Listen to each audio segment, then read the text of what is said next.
What is going on, Fortnite fam? Welcome back to the Fortnite Champion Series. I'm your host, Zeke, and joining us on the analyst desk, we got Sundown and we got Shy Wager. Gentlemen, it is going to be an incredible day for some Fortnite action. I'm excited to be here. Day number 4, the last chance qualifier, the final opportunity for players to cement themselves in the heat, and the last chance for them to grab series points and stake their claim in next weekend's grand finals. Zeke, Sundown is right. It's basically make it or break it for people who haven't qualified, and another last flex round for those who have. So I'm excited to see what breaks down today in EU and NA East and all around the world. That's right, man. You touched on it there. NA East is on later. We'll be back for that. But today, right here, right now, we're tuning into all of Europe. Let's get ready to talk about what you guys should expect as viewers at home. If you're just tuning in, welcome. We hope you had an incredible day. Let's get ready to get into all of the action. Breaking down the tournament format itself.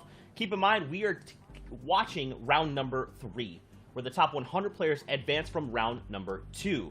Now, after 6 matches, only the top 50 will push on to next week's heats. Now, do keep in mind, there are series points on the line, so there will be a total of 200 players that may advance through the series points into the heats next Friday. You do not want to miss that. We've seen the action. It is brought to fire, and next week we'll only turn that up to 11.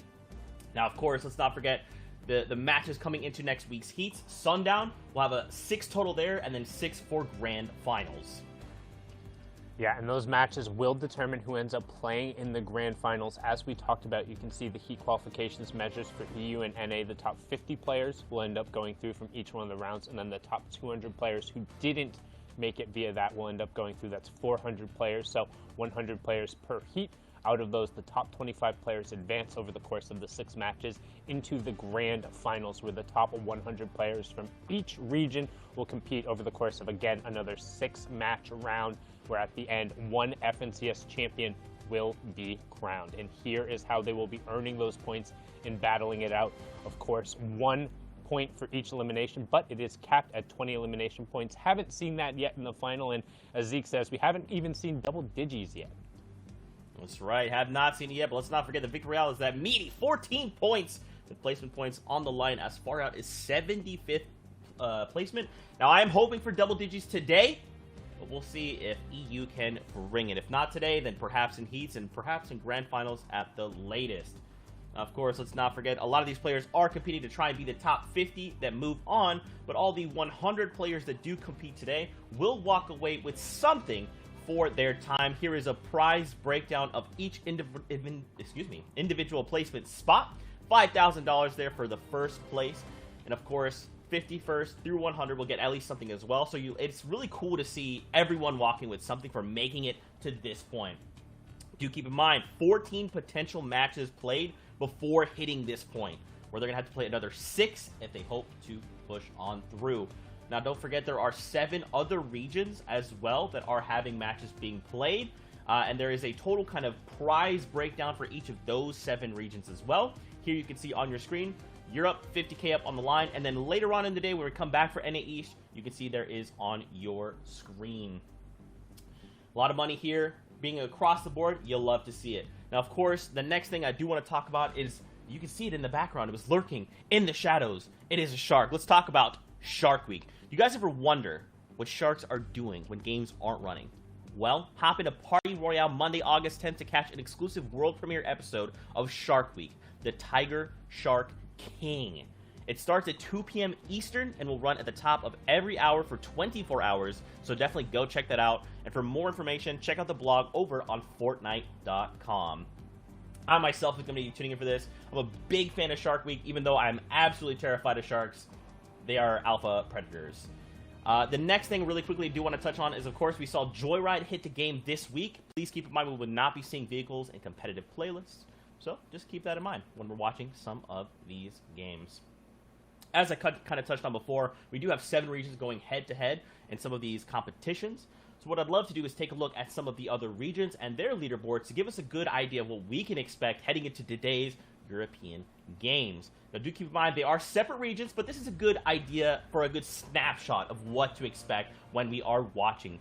Over in OCE, Powers Looter holding down that #1 spot with 65 points, 18 eliminations, and the Victory Royale. Yeah, and you can see RBK, IDK, aka Volks in second place there. 60 points, Power Repulse bring it up in third. Vertex Remy in fourth. PRM Sorif in fifth. But some other familiar names as well who we've seen across the FNCS so far. Link, Kreiser, and Hype doing pretty well.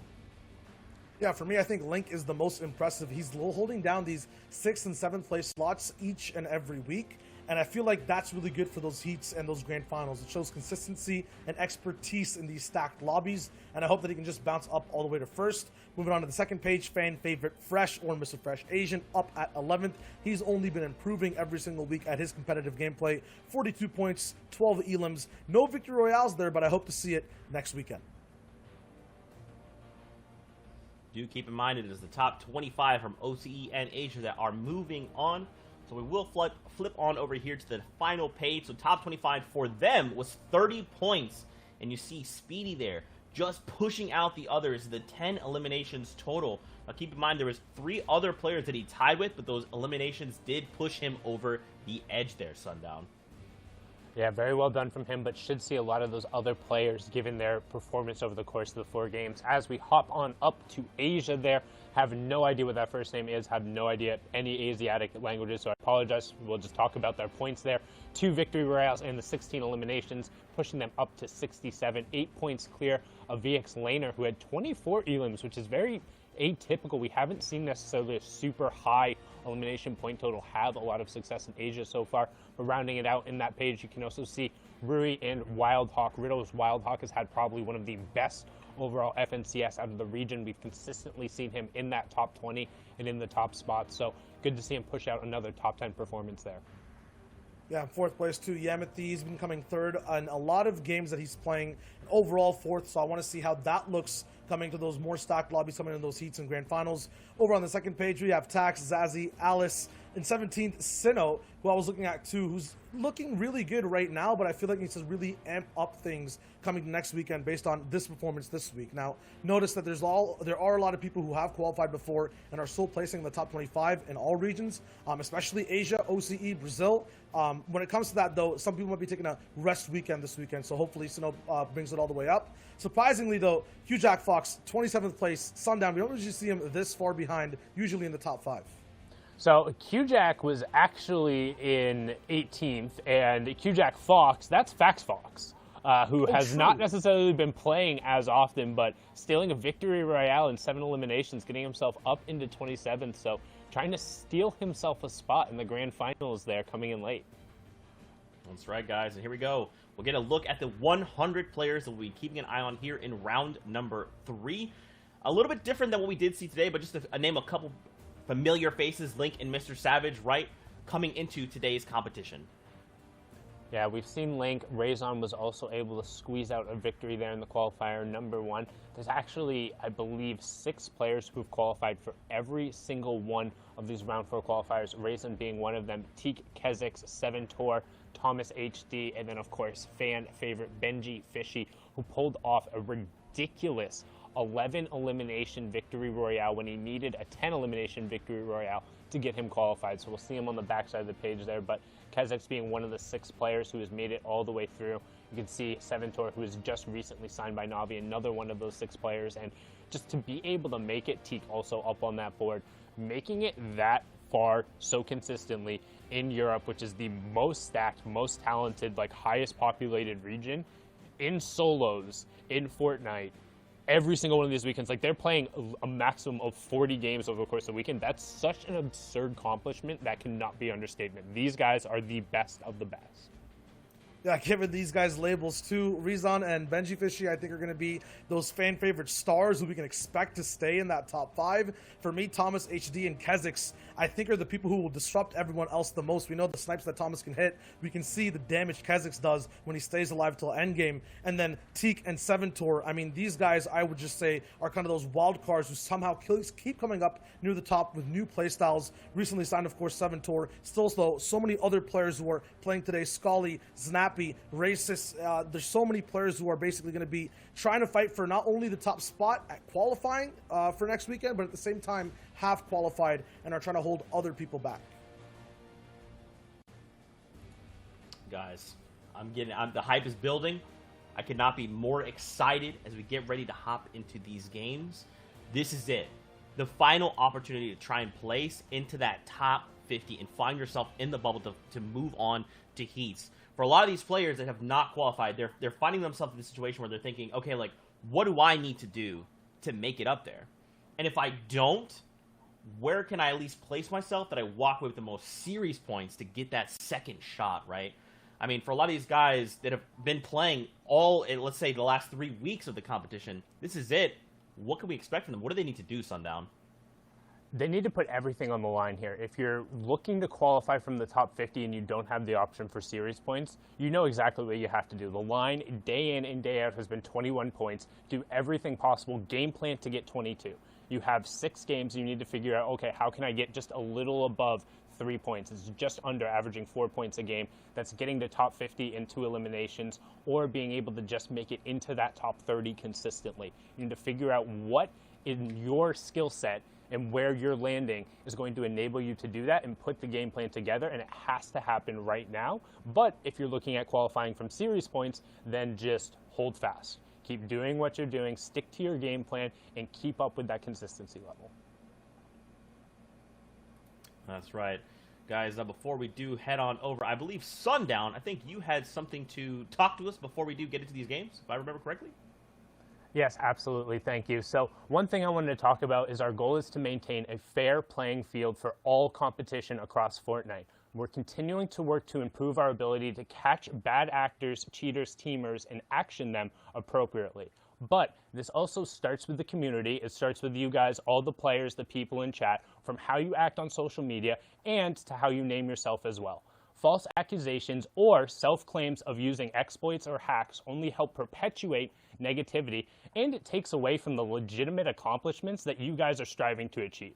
We've seen such awesome mechanical prowess being able to come out, and we want to be able to celebrate that without the shadow of a doubt. And while we're working on our end to improve everything and continuing to action people, which is why you might see certain individuals removed from the leaderboard over the course of competition, we also want you guys to do your best to investigate these claims when you feel like there's nefarious actors. So you might be asking, what's the best way to do that? Please use the in-game reporting tool. It adds so much value to what we're able to investigate into, and you can use it not only while you're in-game if you think something bad is going on, but also by going back into your replays and going through. It gives us additional context into these situations and allows us to investigate them. Thank you so much for continuing to play and providing your support, and we'll continue to do our best to keep a level playing field.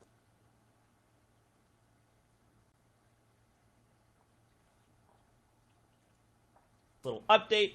Guys, I know you're excited as we are to get into some of these games. We're getting ready. Don't worry, the Battle Bus is about to launch. Some of these players, they're not finding their seats quick enough. I don't know what's going on. They're just taking their sweet time, but that's okay. We'll get the games as soon as we possibly can. Now, Shy, I gotta say, I'm excited, man. Yesterday's games were some of the closest. We thought in EU was like between first and second. It was so close. And then NA East later on the day was like, no. Let's just make like top 20 be incredibly close that anyone can take it away. I mean, are you hoping to see the same today? Do you think we'll see the same today? We kind of have to, and I'm going to get into that. I'm just going to reiterate the fact that it's basically top 50, right, from Europe every single week or every single day for 4 days. So that's 200 players. And past that, we were talking about series points. That's kind of the points you get based on your overall placement on these leaderboards on average. And those points will be another 200 players. So just reiterating that, you'll see that everyone is on their last stretch now. They're all on that last line, and they have to push everything in. Sundown used the words all in. I still think that people will be pacing themselves to be able to at least accrue series points and play consistently. And that's why I think it won't even be top 20 in Europe this time. I think it'll be like the top 80, the top 100. Everyone's still trying to just get one placement higher than someone else, because that will matter for series points, and that will matter for you qualifying for the heats. Yeah, I think yesterday it was kind of interesting because we saw a lot of these players landing at Mythic POIs, and they kind of hedged their bets on picking up the Mythic weapons. And sometimes it went their way, and they placed well, and other times it just didn't go the way they wanted it because they couldn't get their hands on that vital tool to their end game, right? So if that doesn't happen, what can we expect from these players to swap things up, right? Like, what's their backup plan? I mean, I think everyone's... Yeah, go for it, Sundown. Go for it. No, all you. For me, it's like we saw it with Reverse 2K on NA East. Like there was one game where he got that the charge shotgun, he got the shockwave launcher from Kit, and he phenomenally played out that game. But these guys have a base gameplay and a base game plan, regardless of what loot they have in their inventory. They play box to box. They know how to get to end game and have their layers that they pop off on. I feel like each player will have that unique factor to them and still be able to play the game regardless of loot. Well, we'll find out because, guys, it is time to get into the first game of the day. So let's send it over to our casters, Bala TW and Clay Stelling. Take it away, boys. I am so excited to be able to get into games here. This is the final day. If you're just joining us, welcome. I'm Clay Stelling. This is Bala TW. Bala, how you feeling about the games today? I'm feeling very excited because this is the last chance, the last qualifier, the last day until next weekend we begin the season finals. So pretty much last preview we get, and also last picture of who's going to actually be there when we get to the heats next week. That's a lot on the line for these players. If they're not able to make it to the top 50, they are solely relying on those series points, and that's not something you really want to give your fate over to. You want to be able to say, I've automatically qualified, I'm already there, and they don't want to have to worry about that last second, did I make it, did I not moment. And always these final day qualifiers, final weekends, and other prior FNCSs have a lot to do with the plan going forward. So there could be, in some instances, players like Benji, like some of the other quadruple qualified for this round 3, who are really trying to make sure that when they get to the season finals, they have a good time of it in this early game. And of course, we saw Mr. Savage doing a little bit of that in that day 2. He was so early, but he's back again. We get to see the same sort of style probably, although a lot still of prizing on the line too. Now moving over to see what these players are doing, where they're landing early. We saw that bus path came in. That beautiful map shot as we're on board here with Snappy, who is landing at this new Coral Cove POI that hasn't really been fully explored to the best of its intentions. There's not really maxed out loot paths coming out of it just yet. But Snappy already on the aggressive here, going on to Jamu with some early shots, already got the shields off and is looking to get Gary Gessler into the boxes, trying to keep that player from popping the shields. But Jamu is able to run away for the time being and disengage for a little bit, but the pressure continuing here from Snappy. And it is, and all the way through this entire castle, ring around the rosy now too. Snappy's been pressuring so hard on front of this wall, using a lot of ammunition to get there, spending a lot less materials than the other side, but now it's on the back foot. Now the other players had enough. It's enough, and he's jumping down. It's going to be a full-on shotgun fight, and Snappy will clean it up with 34 HP to his name, but he's right back up into the action. Now he has the time to continue looting, but still 2 players lurk nearby. And this is what is reminiscent of Sunny Steps, is those awkward spots where you can't build and you can't really get a wall there. You have to use a code. Snappy took advantage of that very, very well. You can tell the knowledge of the POI there for him. We'll see how he plays it out in these next couple games. Again, establishing dominance over your landing spot is something a lot of these players are looking to do in this last day of qualifiers, because they want to be able to come into heats and just dominate and have people scared of them in their landing spots. We see Benji do that. We've seen Savage do that. Snappy may be on his way as well. I'm smelling a little snipe here from Bitflox, walking down from the bridge over towards the center of the map, trying to find out, is there anybody else in the area? Looks like no. And there has been a lot of changes this season to this area right here. A whole house gone. It's definitely a couple of chests, but people have already used what they can and already looted up. So we're seeing certainly a wide spread of drop spots. The fact that this is already looted means that we're already getting towards those grand finals drop spots, where it's one chest that they're landing on and hoping that they do not have to fight a single time. And that's something we've seen with this chapter in this season be much more realistically possible, is that you can do those scavenger routes, do those routes where you're able to make something happen and possibly get a snipe there onto Mick Napu. Bala, you smelt it. He was there cooking it for you. Oh my goodness. That I could see a mile away coming as he's coming off the hill with the hunting rifle. And unfortunately, McNutt, who was contesting Savage earlier on in the season, now all the way down past, potentially landing over towards Risky Reels, but already on the outside. We saw X-Sweeze have such a wonderful day out of Risky. I don't see him there on the minimap just right now, potentially already moved from that spot, or potentially going for something a little better now that he's solidified his spot in the seasonal finals. I mean, we saw, like, in NA East yesterday, Stretch changing up massively, even though he's won 2 tournaments out of Misty Meadows recently. Here's Kezix. We've seen him engaged multiple times. He's a 4-time qual to this round, and he'll take out Michael instantly at this logjam. And Kezix has been kind of a dominant source all around this area as well. Kind of been mastering this entire rotation over these qualifiers. We've seen him do very well. We've seen him fall pretty low, but overall, Kezix has been playing a great overall qualifiers run, making it to every single day, dominating at least in the standings, at least getting into that top 25, the upper echelon of those placements. Yep. And I'm not expecting anything else from him. He's top 16 in series points, which is the way that we kind of can rank players throughout all the qualifiers heading in to the grand finals next week. Of course, there are definitely some players up ahead of him, but top 16 and having made it to all 4 round 3s on all 4 days is impressive.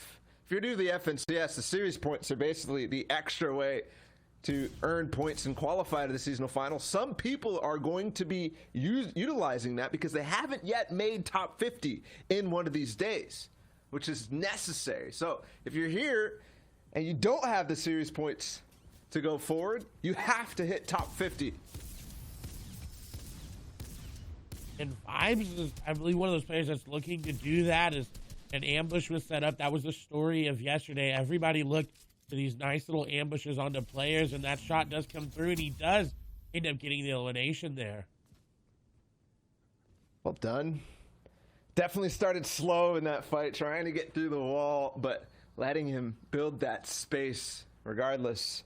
When you catch somebody that quickly, one tag to start the fight off, they end up getting off foot. Not quite realizing, but here it is, Clay. We've been talking about the possibility of Mr. Savage conditioning the area. Craggy Cliffs was his kind of home after the yacht. Home away from home, now crouching in, potentially trying to trap Vibes like we just saw Vibes spring on the other side. But he's already got the crash pads, Clay, already trying to set up the reverse stare from the cone, and he will do that. Boom, into the box, and yes, he's directly under, and yes, Vibes is gone. Savage showing off again that trick that we've seen so often this week, more than any. Last week we saw Savage doing it a little bit, but this week more than anyone, so many players have been utilizing the ramp on top of your cone, throw it at the ramp, it goes directly on there and breaks everything. And Savage is one of the people that kind of put players onto that. It was his performance in that day number 2 that just dominated everybody and said, oh, wait a minute, you can use crash pads this well, and it pretty much will guarantee you an elimination if you throw it right. You do have to be careful about going into that box because you don't own anything, but if you're Savage, you know you don't own anything going into that box, and you're 100% committing to that fight. However, Kezix does not look like he wants to commit to this fight as crash pads are being used against him. Continued pressure from his opponent onto the wall, onto the stair. Now that's going to get taken. A nice edit out to keep Kezix alive, but he's running out of options here. Shots are coming through. He did get a nice tag there, but Kezix is trying to make something happen, and he really needs to end this quick because the third party in the zone are going to start to move in here in about a minute, and unfortunately, D-Trix is going to find him there. He just ran out of time. It was nice, but the pressure that D-Trix was able to put on to start that fight, a couple of beams will already put Kezix on the back foot. And then the way that he's chasing him down will make that all the more difficult as well. And we see the third party also getting pressured from D-Trix instantly after that first Elin went down. D-Trix is looking for more, but he will disengage past and towards the authority now, as we saw that zone heading way north towards Craggy Cliffs, and where the other players that we saw in this game were. Thomas HD, another one of the players who's qualified every single day into this final stage. Center zone for him just past Risky Reels. And I'm very intrigued by Thomas's HD's loadout. He's got Kit's Shockwave Launcher and Charged Shotgun there. No sniper rifle from what we've seen from Thomas HD in the past. This is a little bit different than what we're used to. Yeah. Clay, you're alluding to the fact that this man is one of the most unstoppable snipers in the region, possibly even in the world. Feels like he hits every shot, no matter the range. But no, we've got no Cavado today. So that fight that they had multiple times yesterday will be Thomas HD's to earn, and you will have Caddy Launcher, Kit Shockwave, and Kit's Charge Shotgun up for grabs. And we didn't necessarily see him have a massive game when he had it in that very, very first game, game number 1. But we know he can perform without it. I put this player on the same kind of level as Rezon before this season, but since then he hasn't really impressed me all the way. Of course, making it all 4 days is impressive in itself, but not at the top 3 finishes, not getting a win in any of these. Yeah, I believe sitting, I think his highest placement may have been 12th place in the qualifiers day 3, but he's got that potential to pop off. If he's uncontested right away at Caddy Corner, he's obviously got the ability to do it with that mythic loadout. We saw Janus there for a little bit, I believe, one of his first times getting here to day 3, hopefully able to make something happen for him. Again, he's playing for series points, and he's playing for that top 50. I'm now talking about what you need to do to get to those top 50 with the way the format is. You're looking for consistent top 30, top 20 placements with a couple eliminations, and that should put you into that top 50.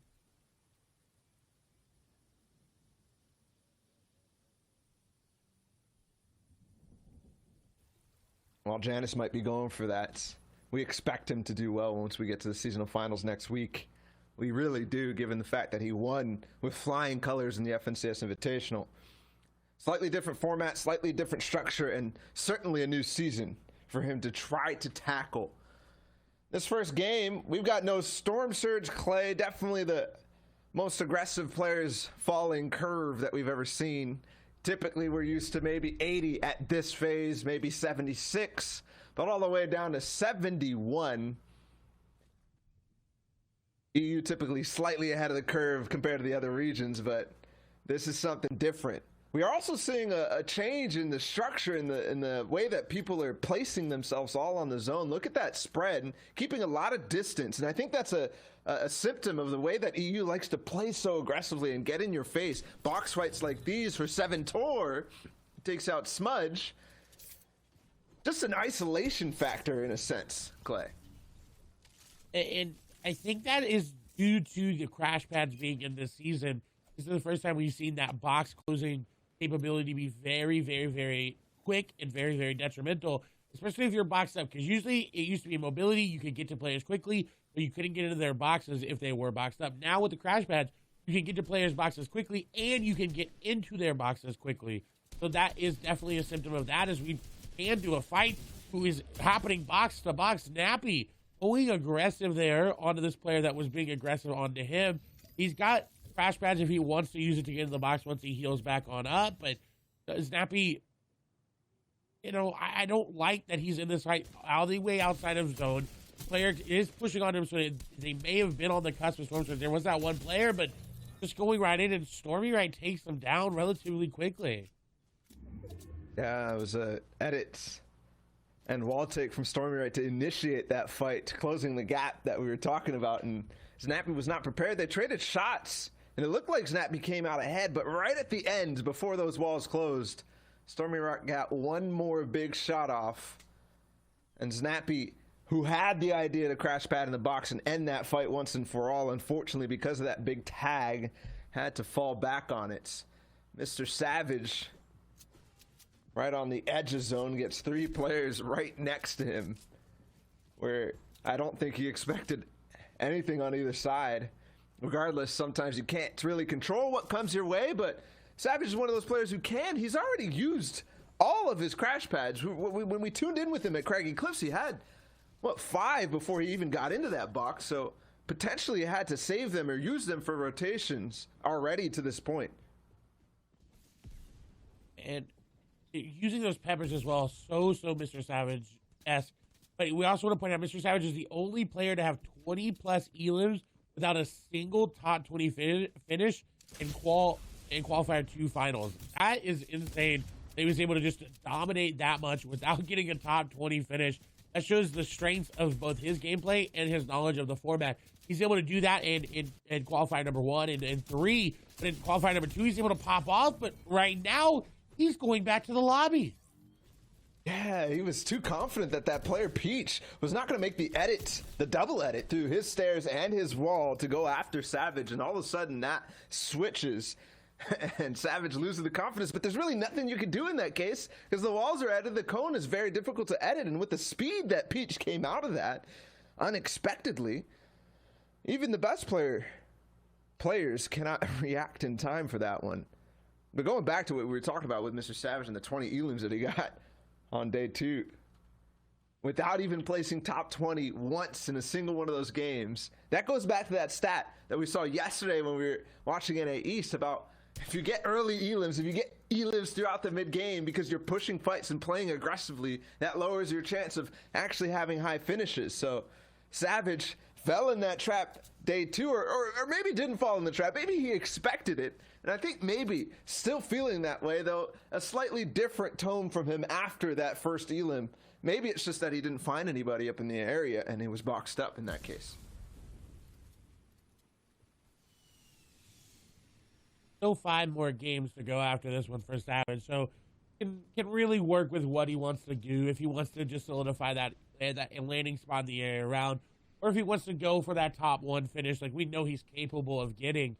Someone we have not seen much of in these qualifiers, day 3, that is Yinks right here with already the placement point coming through.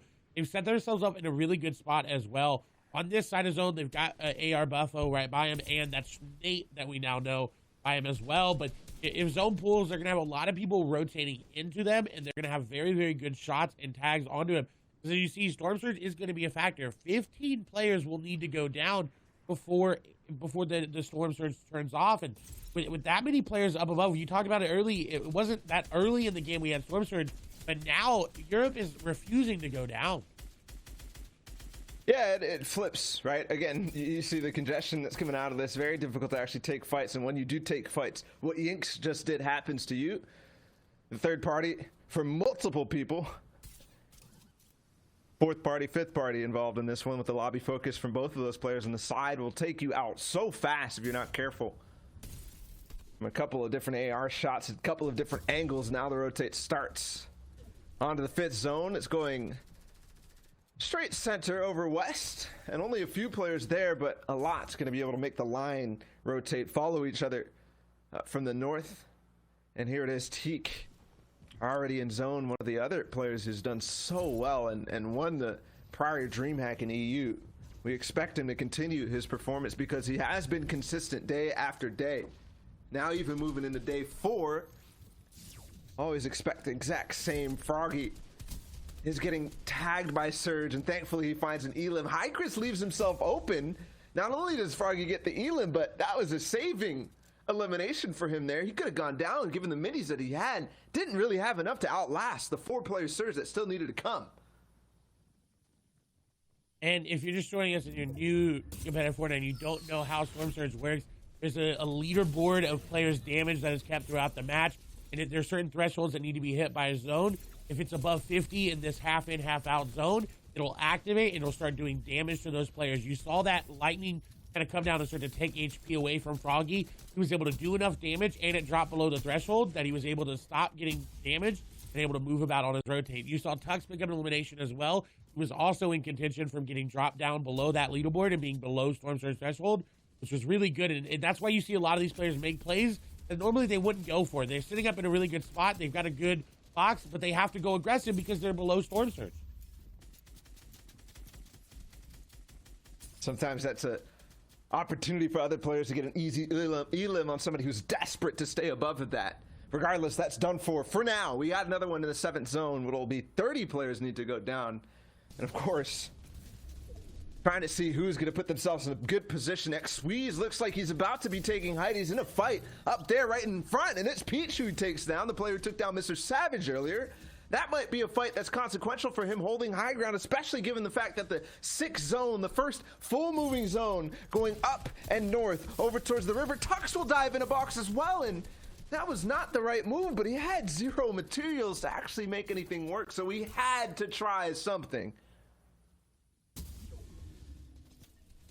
And he tried whatever he could. It just, you know, at that moment with that little build, there's not much you can do. Squeeze, on the other hand, is dominating these late game fights with zone barely starting to move. He's looking for frags already.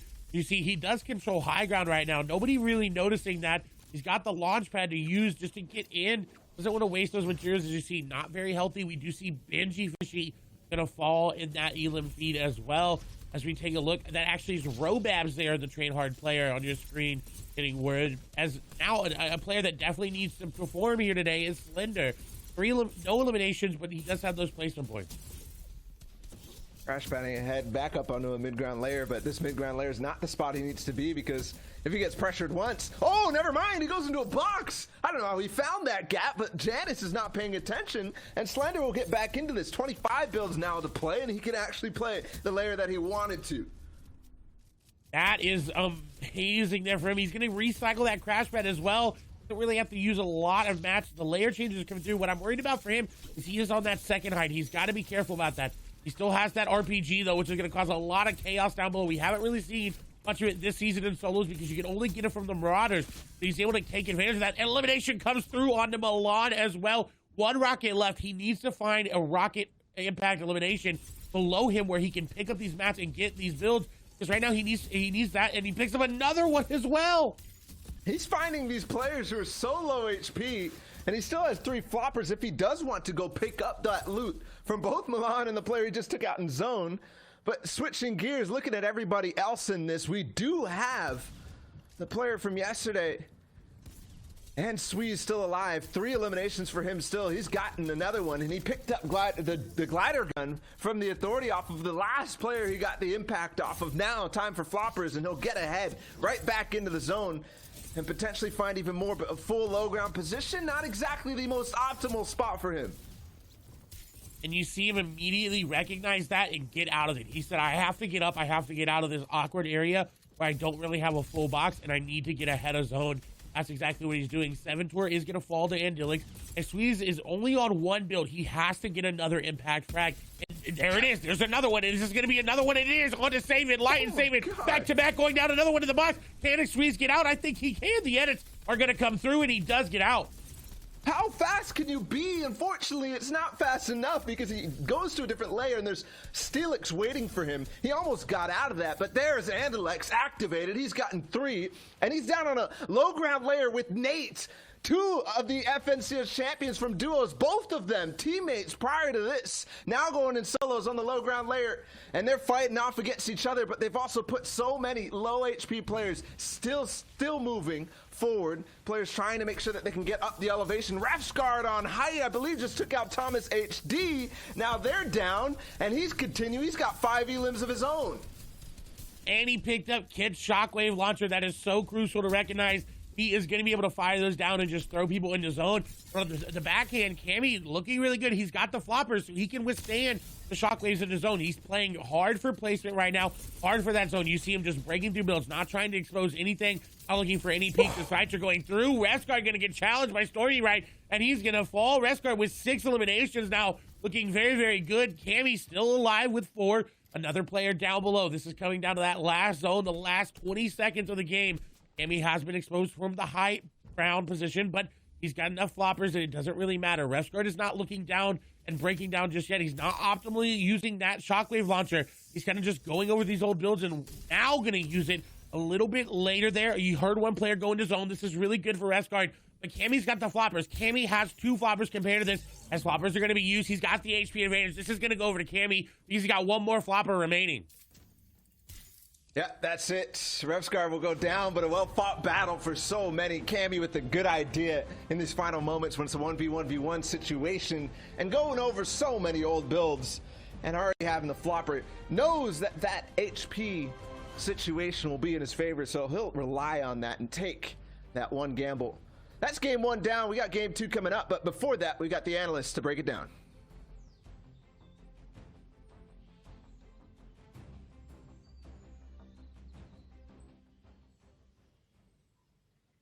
All right, guys, welcome back. Great game there to start things off over in Europe. Gentlemen, you know, it's kind of weird. That game didn't quite feel standard. It felt a little slow. I'm not sure if that's these nerves we like to talk about sometimes, but it just felt a little off to start the day. I would say that's largely because it felt like there wasn't that one person who really stood out over the top. Largely, it was more a combination of like 3 or 4 different people picking up 4 or 5 eliminations you saw right at the end. Kami was able to take it away with 4 elims with a good little flopper play, but 5 elims on the other side from his opponent right at the end, and it came down to Refsgaard not necessarily having the utility and paying for it from his aggression early on. But we'll see now in the standings where that's shaken out, because I anticipate towards the top end we'll have a couple who are separated, and we do. You can see Kami there with 4 elims in the victory route, 18 points. Refsgaard second place, 6 elims, 17 points. Onyx, Kichao, 5 eliminations as well, 15 points. Stormy Wright, 4 elims, 13 points. Steelix, 4 elims, 13 points. MCES, X Squeeze RR for second place yesterday, 5 elims, 12 points. And that's kind of what we're talking about. Like, those eliminations were really spread out all over the place, so there wasn't one person who really emerged all the way at the top. As we flip on over to the second page here. Yeah, second page, a lot of points, but I don't think this is going to be actually accurate of what happened in the game. From looking at right now, I don't even think that these players are the ones from the game that we just saw. There it is. There's the big update. Nice. P90, 7 Tour, who we were looking at being one of those top contenders coming in. Wakey, JK Ramnik as well. Janice, Rax, Nistex, Kura, and Robbie. Now, what I'm looking at is the overall points for these guys. We're coming in really hot over at the 21st to 30th place slot, already at 7 to 5 points. Now, in comparison for other regions, it takes the game 2 or 3 to get that all the way at top 50 or all the way up in like game 3 in those standings. So it's really cool to see Europe taking things by storm. At the same time, so many other players too battling out in the top 50. Teak all the way at 40th, Hydro in 31st. And a lot of old names coming up here as well. You see Shinkin, Milan, Tuck, some names we necessarily haven't seen in a while. You got Scram up there. Refsgaard, however, has been really consistent over the course here. I believe this is his 3rd final qualification, and he's somebody who plays a lot for placement. So I wouldn't be surprised if we see him in a decent amount of these end games.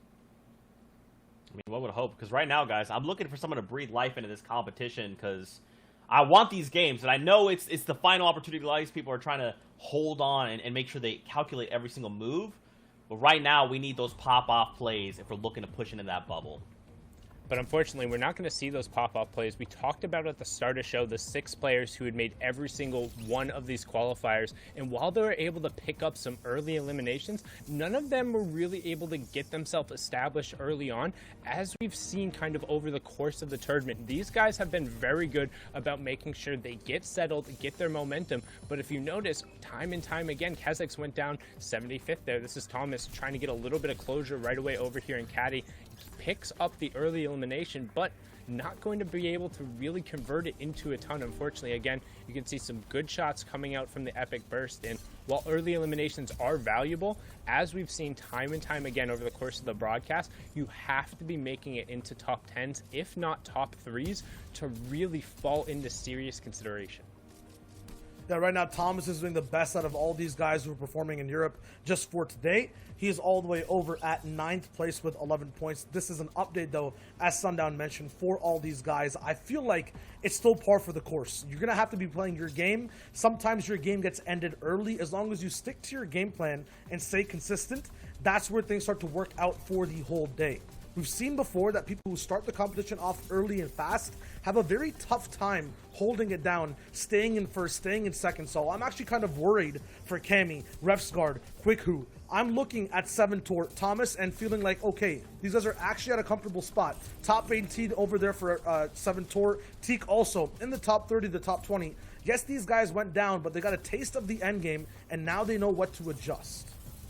But if you also notice, too, so many of these players fell just right outside placement point thresholds, just missing out on that one extra point that could have made a difference making. You see Benji going down just inside the top 40 there. Thomas did manage to snag a top 10 along with his 3 eliminations, so you talked about him having kind of the best opportunity, the best start off. I would argue him and Refsguard should be the 2 you should really keep an eye on in terms of the ones who have the consistent ability out of the ones we saw in the top 10 to keep making these end games. However, over the course of these tournaments in the round 3s, we've seen anybody can really surprise if they're able to get themselves rolling.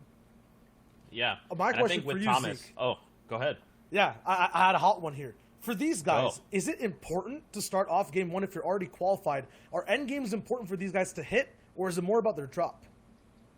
That's a good question. I think it depends really on all these guys and what they're looking to accomplish. If they want series points, and if they've already qualified, they're probably looking to play for money, right? And at least get a kind of contained, because you got to think with Heats next Friday, how else are you supposed to practice for that? This is the perfect testing ground, right? Is to go head to head and say okay, well, what does this look like? What does this drop spot look like? If I have to deviate, what can we expect, right? There's all these different things that they can kind of be running here as testing before next Friday. So I think hopefully that's what we're looking to accomplish. Anyway, this is my opinion, but let's get ready, guys. It's time to jump back into game. Let's get back over to Clay and Bala to get us into the next one. While our analysts might be hoping for definitely a bigger game in this one, at least a little noisier of a game, I think this final day could be for sure a little quiet, but that does not mean not exciting. That does not mean that we're not going to see some clutch performances to qualify, but also some new names rise to the tops, of course. We've seen that in many of the different regions as we go through these days of qualifiers, because like Shia was alluding to, a lot of these guys are focused on not necessarily that top spot. Like Zeke said, maybe it's a lot for practice because the grand prize in the seasonal finals is all that more exciting. Our former EU champions, Andalex and Nate, are playing today, and they know what it feels like to be crowned that FNCS champion of an entire region. Reason, who might have gotten a taste fighting off in Holly Hedges right now, wants to make sure that when the time comes, he's ready to grab that Axe of Champions. And he's looking to secure his top spot and do it. His races is going to go down. One of the few people we've seen dominate Holly Hedges over the course of the qualifiers, and this is looking good. We talked about it and briefly mentioned it last game, but if you are playing in these and you have already qualified, your goal is to solidify your drop spot versus many different players. Rezon has had to fight many different players on spawn in Holly, and he has came out on top almost every single time. Same for Mr. Savage at the yacht. Over in Caddy Corner, however, Thomas HD is uncontested. And while that is good for today, that does not necessarily bode well for the Heats, because he may not get it uncontested there. Another spot that's definitely going to be contested as well, Craggy Cliffs, as we see Chapix in a fight against Vibes, and we know Savage is lurking nearby. Now we do. These fights need to clean up quickly, and they do. Chapix with a nice snipe. Not what Vibes was expecting Chapix to do on the backside of that, based on the way that Chapix was defensively building, but you put one thing in the mind of your opponent and then flip the switch, flip the script. He's down. Back to the lobby. Vibes, second time in a row that he'll fall before even leaving his off-spawn drop. The vibe check was just not passed there. Let's see if Ensar can change it around and get this elimination. Sweaty Sands, not a POI we've seen a lot this season. Has kind of fallen out of the big name rotations for the POIs. So we saw it a lot last season in just where it was and how everybody used the POI. But this season, not that good. And this fight is taking a long time. I'm really worried about how long it's going to continue taking. As Instar was not getting into the box, but he decides to get in and only uses an AR. Yeah, didn't quite get the shot off, but that AR swap is still strong for him, and he'll finish the fight. You're right, though. Sweaty Sands has not been getting the attention that it had last season. 2 of our FNCS champions came out of Sweaty, both in NA East and EU. NA East, it was Zayton Saf, and EU and Alex and Nate who are playing today. But I think 2 reasons for that. Obviously, it was flooded earlier on the season. You could not play it for a lot of this season so far, but also just in solos. It's one of those spots where it allows so many people to sustain there, but that just makes it all the more risky. So you see Nate in the feed who just took out Leneuf, not landing there, landing somewhere else. this season, I think, for that reason alone. And a lot of these players' drop spots changing up over the course of the season with the water receding and just changing and adding new POIs. We're on board here with Micnup, who's looking to get this fight in his favor, but already starting on the defensive foot. Now has switched it back over. The crash pad in, and he jumps in. That was really clean. He got the stair. No, the other player got it. He's down to no HP as Dave played that so perfectly. Oh my goodness, so unfortunate for McNubb. That was such a dynamic use of the crash pad on the right side. Usually it's head on, but instead a cone to the side, and he's throwing it while in the air. And here's what we were talking about. Chapix, who was in Craggy. You said Savage could still be lurking, ready to go in. And here he is, onto Chapix. One of the also best players in EU, but against Mr. Savage, who I think for now has the claim as best player in EU. And he has crash pads in the inventory, still holding off on them right now, trying to pinpoint exactly where Chapix is. There he goes in the box, 112, almost gets it, yes! 3 shots will count for Mr. Savage on the Chapix, and there's another early elim into Craggy Cliffs. Now I have to wonder how much of an impact that will have. Is Savage actually going to be able to get Yacht uncontested in seasonal finals and then also have a claim a little bit into Craggy Cliffs? That is such a dangerous thought for the rest of EU and the rest of the region for grand finals. You definitely do not want that to happen. And Savage has proven if he's got it uncontested, he's going to run away with the lead. And he knows in grand finals he can turn it around and not play as aggressive as we saw in qualifier number 2. But that was just so clean. Another dynamic usage. He pickaxed that cone, and immediately, once it got down to 1 hit, he decided instead of going for that hit, he's going to crash pad on it and get into the box. I wanted to say that Chapix is one of those few players that would know how to fight Craggy Cliffs. That was his squad's drop spot. He knew it like the back of his hand, but going down to Savage is just solidifying that Savage is on top right now. Played it right, but unfortunately just the final moments didn't go his way. Hi Chris, the same situation on the backside. He takes out 1, but in the zone. Now, in my mind, the player that's impressed me this weekend so far in day 3, yesterday, he was so good at playing the format and also finding elims in the end game. And there it is again onto Teak from range. A little bit of pressure from one side, and all of a sudden Teak does not cover another, and Squeeze is there to pick it up, and big build already to make sure he secures the loot and makes it that nobody else wants it. He's back in there. What I was saying, so impressive day after day this weekend.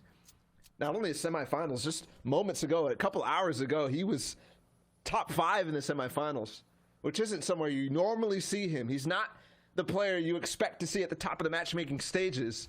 And until yesterday for me, wasn't even what I expected at the top of the final stages, but he's doing it.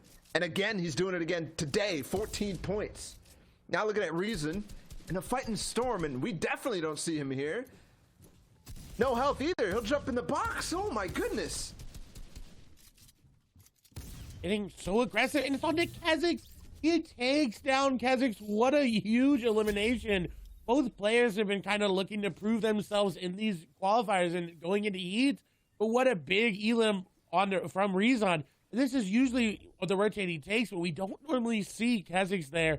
Usually see him around Slurpee or somewhere else, but a very quick and concise elim there for him, showing that, you know, he may have dominated that qualifier number 1, but he's still dominating these qualifiers day after day after day.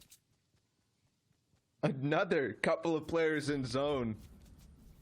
Certainly not what we expect from EU. We're already down to 69 players in the game, and second zone just closed, or second zone just revealed. First zone just closed. We're starting to get closer to what most of us are a little bit more familiar with in terms of player numbers. Still, of course, way higher, but now Nate. His name is Garrett, apparently here. Nate, again, one of the players who has the FNCS title. As of right now, up against Savid, who had a clutch performance to get back into this moment right here in semifinals. Last game win with 5 eliminations plus to qualify him for this stage right here, and he does this time and time again. Even back to duos, it was a clutch way to get in. Not even making it to the round 3 multiple times, but then in the final week, doing it.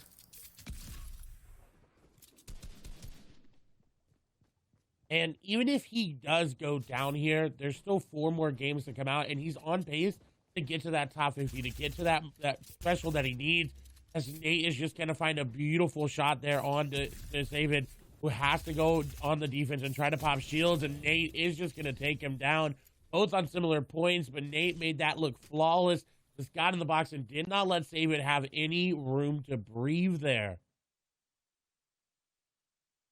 It's so loose, so aggressive. The final week, the final day of FNCS this season is clearly showing that these guys have played already one crazy season, day after day, multiple hours of solo. Scully here too, the former duo partner of Save It, and he's doing almost the same thing, but he'll survive against Light instead of going down.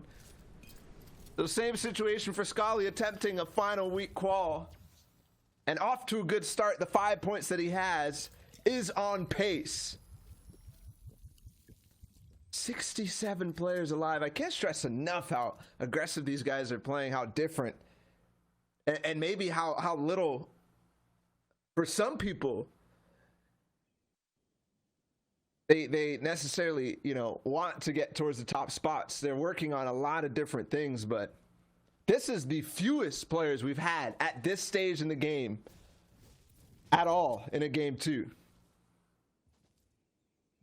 And it just, the mix of the last day plus the pressure of not qualifying, it all comes down to the aggression that players are playing into.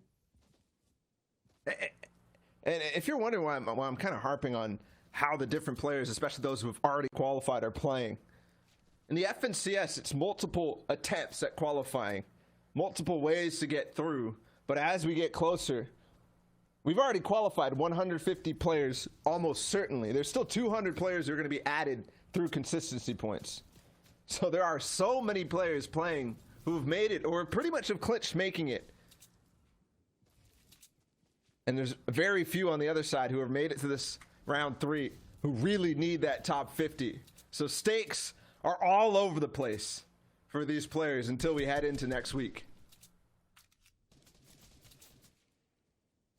And what's interesting for Europe is we saw yesterday, if someone picked up a victory royale, they immediately the next game were more than likely to go down within the 90th to 87th range there. Cammy proving, however, that to break that pattern and to stay alive and not get eliminated here is very, very good to see out of Europe, because if that's the case in the finals, we saw it happen to Toos, right? He got a victory royale, he lost the game. He did well, he got off spawn eliminated. Then he won another game, and then he ended up making it to that last game, but that does not bode well for the finals. And so if you are winning these games, you're looking to change that and change that around.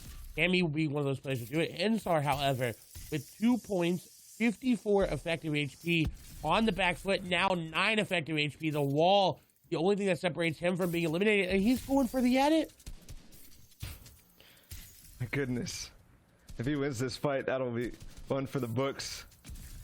So difficult, but he's already probably thinking for the worst, that this is almost an impossible situation to get out. The difficulty for him is he cannot go down the hill. Okay, that's a good start. There's no HP heals on this one. He'll throw a crash pad in to interrupt, but unfortunately the right shoulder peek from Ensar is not enough. He'll still be able to trade, and Tuffler Dave will win that one with a well-timed pre-fire. We also see Bafo falling or getting elimination there onto Link as well. Who Bafo has been in these qualifiers, was here yesterday, but kind of been middle of the pack, has not really made a name for themselves, as of course looking to do it as well as Dave.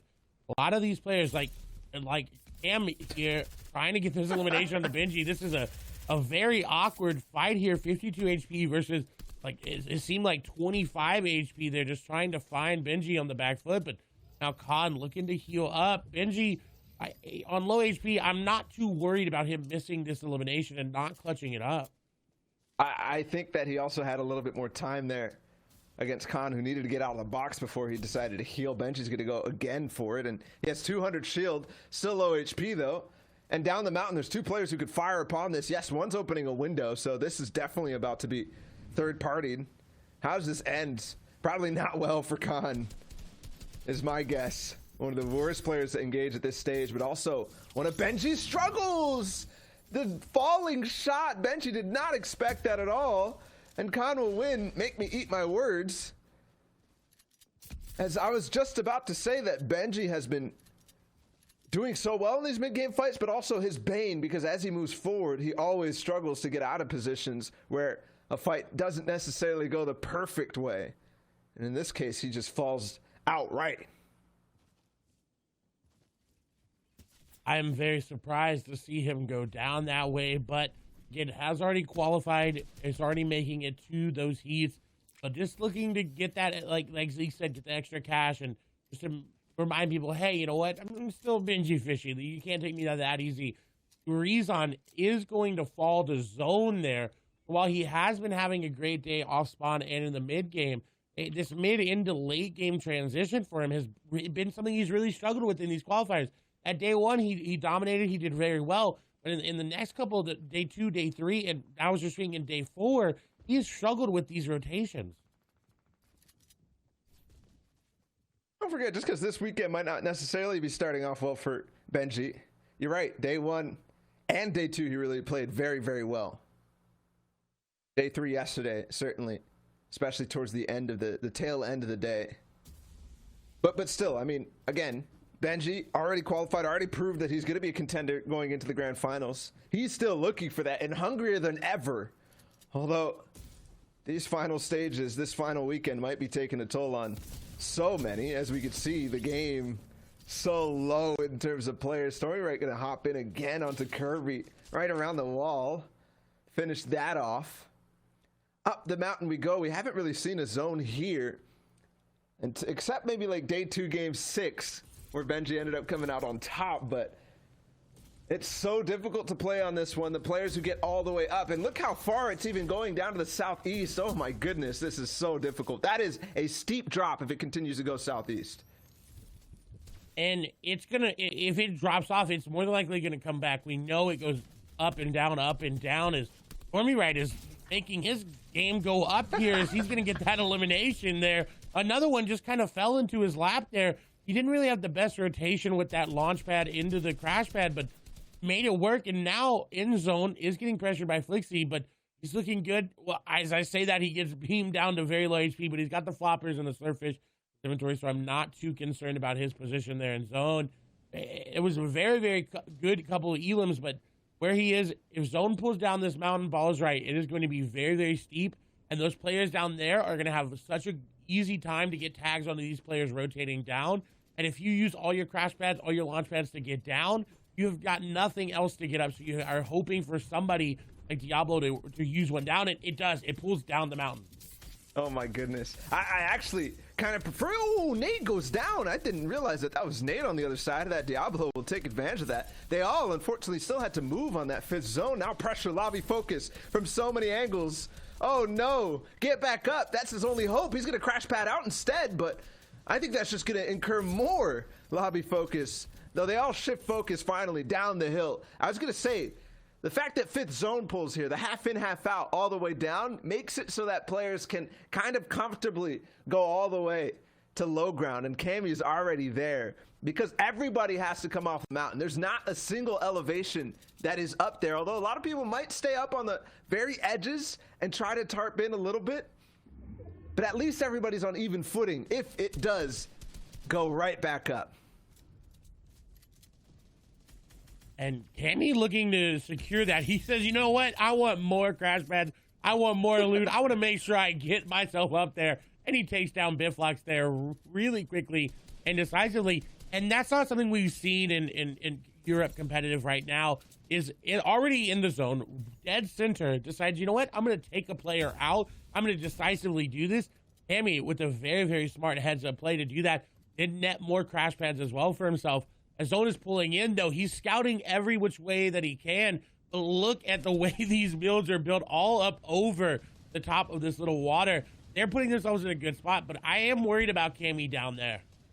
Yeah, there's so many people down there. Actually, I thought that the zone was going to pull off the mountain even more significantly, but like Shinken has found, like so many have found, it's going to come back up. There's no way that there's no direction that this zone is going to pull that isn't up, unless it. I mean, even that zone that pulls north, it's going up elevation and then staying a little bit flat, but it still could pull back up or back down in the next one. This is one of the most difficult zones I think we've ever seen. And a very interesting fact to come out, a winner of every FNCS Royal Europe is competing today. Janice, Andilix, Nate, Wakey, Snappy, and Shinken. Janice, the Invitational winner, Andalex and Nate, Duos winner, Snappy, the Squads winner, Shinken, the Trios winner. Every single iteration.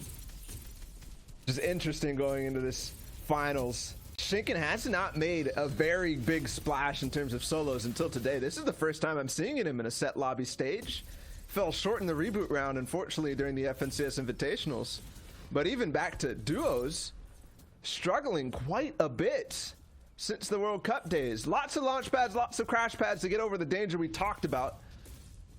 And there's Janice in the mid-ground layer, but so many other people. There's Thomas HD. I wonder, against Frey right now, he does have Kit's Shockwave Launcher. He does have Kit's loot, and he'll have to use it. He'll have to reveal. And only 2 more shots. He gets in the zone, though, but no materials. If he survives off of this is a wonder. Has to get an impact, but also has to taste the risk of losing the Shockwave Launcher. There it is. How many materials? It's only 15 builds. Thankfully, a couple more rockets. He'll pop a pepper.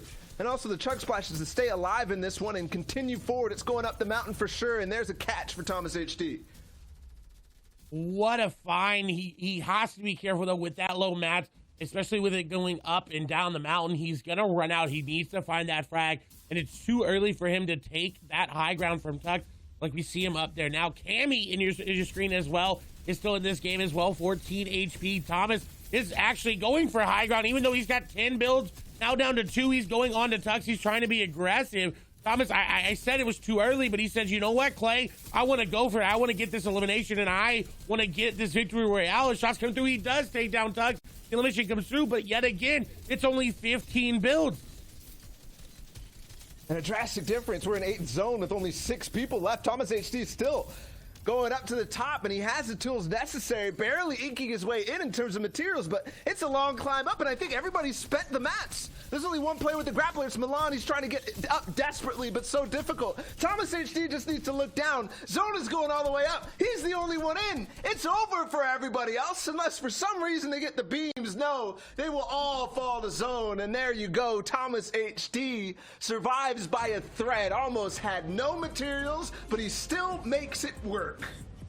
And Paula, you said you weren't impressed by him, and you know, he's rounding out with the victory royale. I definitely think he's putting himself up in the first after that game. He's able to come out of this qualifier on top. I definitely think he would have impressed everybody here today. But we definitely need the analyst to break down that game, so we're going to send it right over to him.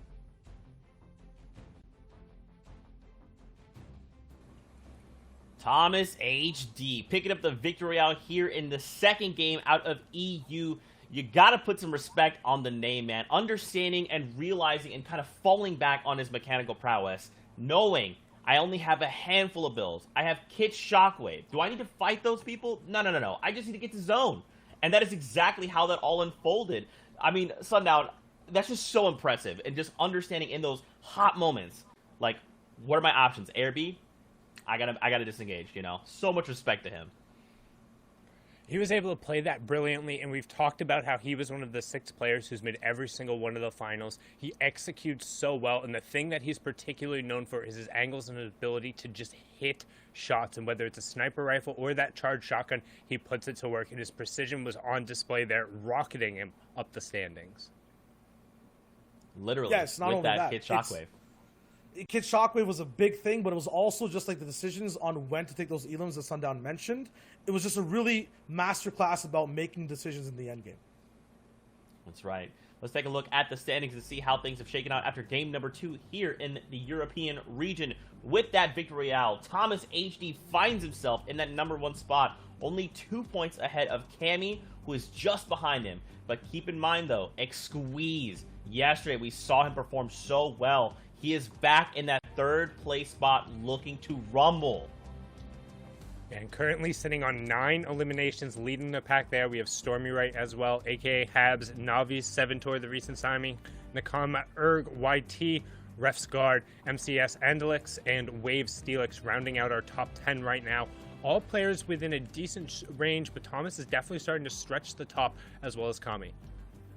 This is the first time we kind of see Thomas actually going off this early. Usually it's about game 4 and 5 he finally starts to activate and take these top spots, but now he's in first and the spotlight's on him.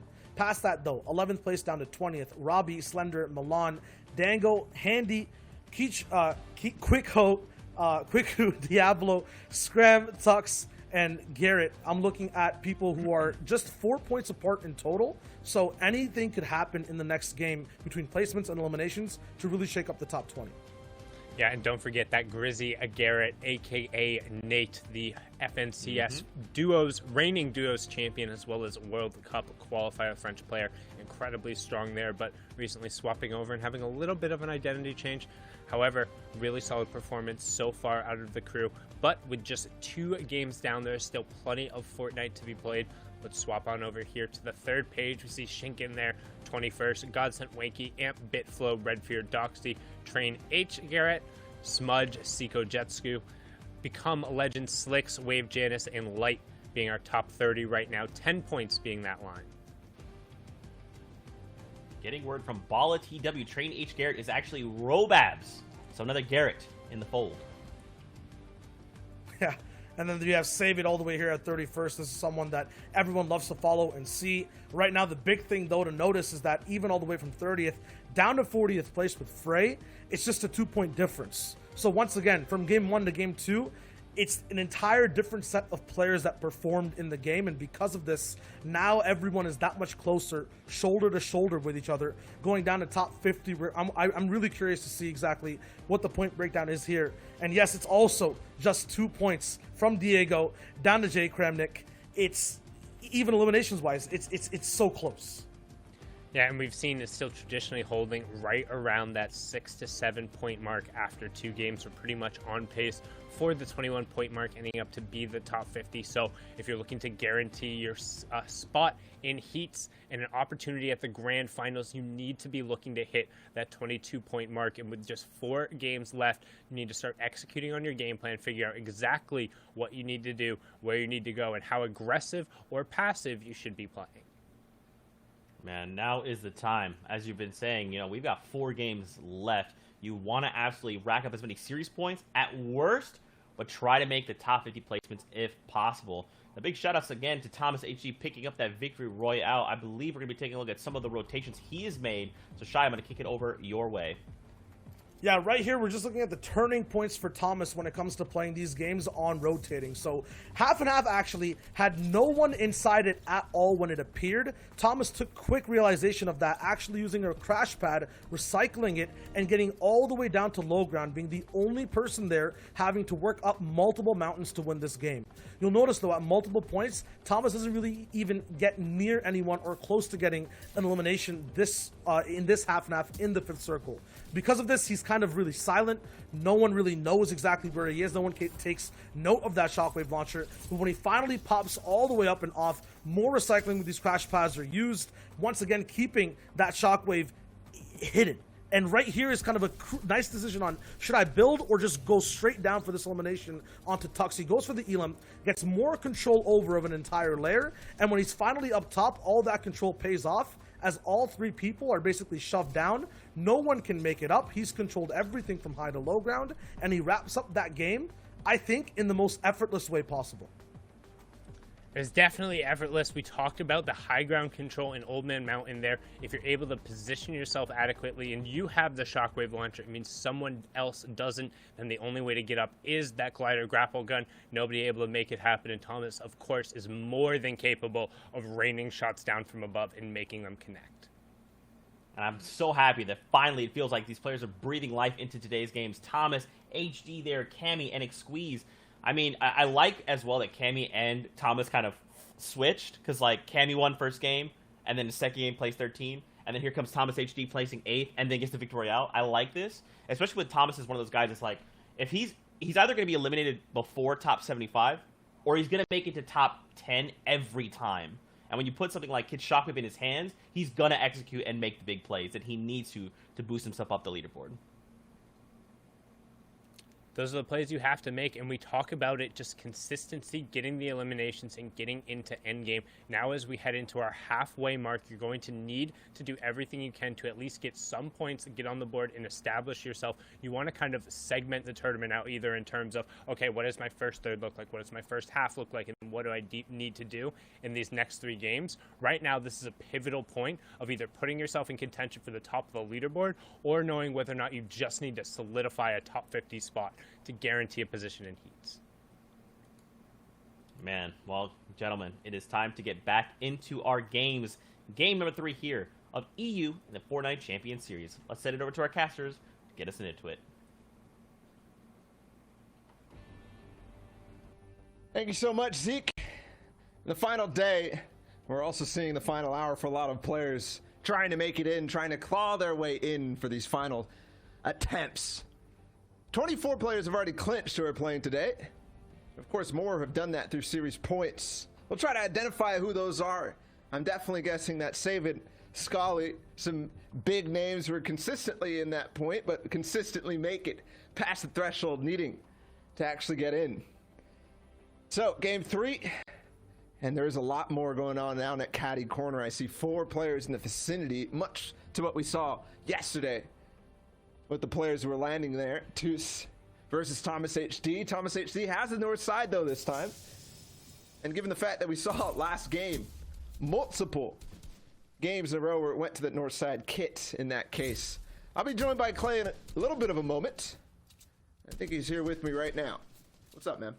I am, and I'm excited just to see how the 78 other players are going to do, right? We saw Dan Gomes in that game get second place, and I want to give a little shout out to him because he tweeted back on August 3rd, if he makes it to heats, if he makes it to these moments, he's going to give all that money back to his grandma who helped start his Fortnite gaming career. And those are the moments we love to see in Fortnite. We love to see people giving back to the people that started him. So great second place there for him. He did unfortunately fall to the zone like we saw, and Thomas HD came out on top. Just wanted to highlight a great moment there. Scram just absolutely destroys that player, and they're a little bit far away from Misty Meadows. That they are. Oh boy. So many departures on the drop spots in this final week, but also so many departures from what we are used to seeing out at EU. But regardless, here's Thomas HD and already departing from Caddy Corner. I'm going to guess, yes, again, 3 games in a row. 3 games, no fights. 3 games, the Kit Shockwave launcher in his hands.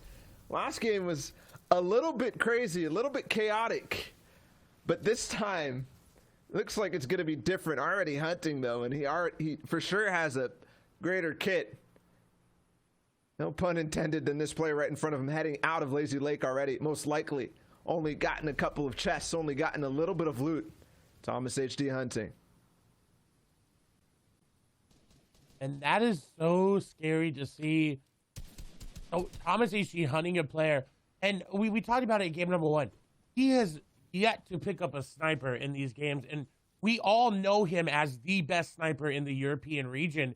And the fact that he's winning and on top without a sniper says that maybe he's the best sniper, but maybe it's time to ditch it, right? Maybe it's time to say, hey, you know what? I've got to set loot, pool. I've got to set game plan. And now I got to make it work with it as we see Wisep here, my apologies there. Just in retail row, going very aggressive, trying to track this player with those crash pads, but they are going to get away. And RPG is to blow up the crash pad. He almost actually ended up taking down Wisep, and that's Refsguard. That's Refsguard. He's in 8th place. Played really well in the first game. And now to continue now, gets into another house and in the cone inside of the garage. He'll actually go for it. I don't think he expected that at all out of the natural doorway there. Gets one big tag, and now he's put his opponent on the back foot. A crash pad in. Oh, it's big. He's through. He's through into the box, and YZip is through to the lobby. Ref's guard continues to survive and has done such a great job in retail row to hold it down for what he needs going forward. I think this is a switch from him off of Steamy Stacks to retail row within the last couple of days of qualifiers, and now he's got it almost for free. If he could push one more player away, and he will at least reach that goal.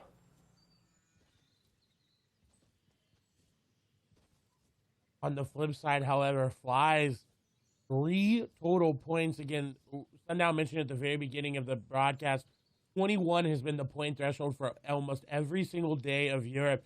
He's going to need a good amount of points to come in these next couple of games. As a little ambush is being snuck up on. His shots are coming through. He is going to find that player in the crash pad immediately. The hesitation was not there. He's going to pick this elimination up if he just keeps hitting his shots. And he goes for the pick.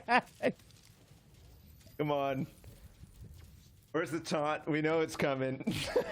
No, okay, it's not. Maybe not going and playing the mind games here at Frenzy Farm, but at least the pickaxe will put a little bit of fear into the other players' hearts. Regardless, nice play from him. Again, significant. The crash pad in. He also had the stinks to finish that fight. I think that was going no matter which way in the last seconds it would have gone. Oh, Ensar misses the first shot. That could have been a huge opener, but still low HP on the other side no matter what, and I believe pretty much low materials given that he's farming on the top of the hotel. Here's a decoy to throw it. Oh, Lanoof! He almost had that. He was almost over the side with a 1 pump. But Ensar will survive and trade the damage enough. Also, very low HP for Ensar too. If you're new to this FNCS this season, the solos format definitely a little bit different, guys. 14 points of placement available for winning that game. And it starts all the way back from 75th. There's the thresholds right on your screen. Definitely a little bit more placement heavy than prior. Oh, Thomas. Oh, so genius. Oh. Another trap. Another trap. How? In this case, he goes into the garage, which from the outside looking in, you can tell when nobody has actually gone into there. But there's one wall that you can't see because of the garage blocking that side. And if that garage door is not down, you expect there to be a free chest. But you don't expect Thomas HD on the other side of that wall. Wow. Traps may no longer be in the game, but these players are setting him up very, very well. We see Ocean right now about to set up one of his own. His shots are coming through. That player is going to get trapped over their ramp, and another one hiding behind a wall. And the worst wall to be hiding behind, too. Unfortunately, put himself underneath his stairs, and he can't even take that wall to be able to edit through it because of that brick. You cannot place a wall there. Ince knew that, and Ince will do exactly the same as Thomas HD. Oh, boy. We are having a bit of a struggle for everybody rotating through these small spots.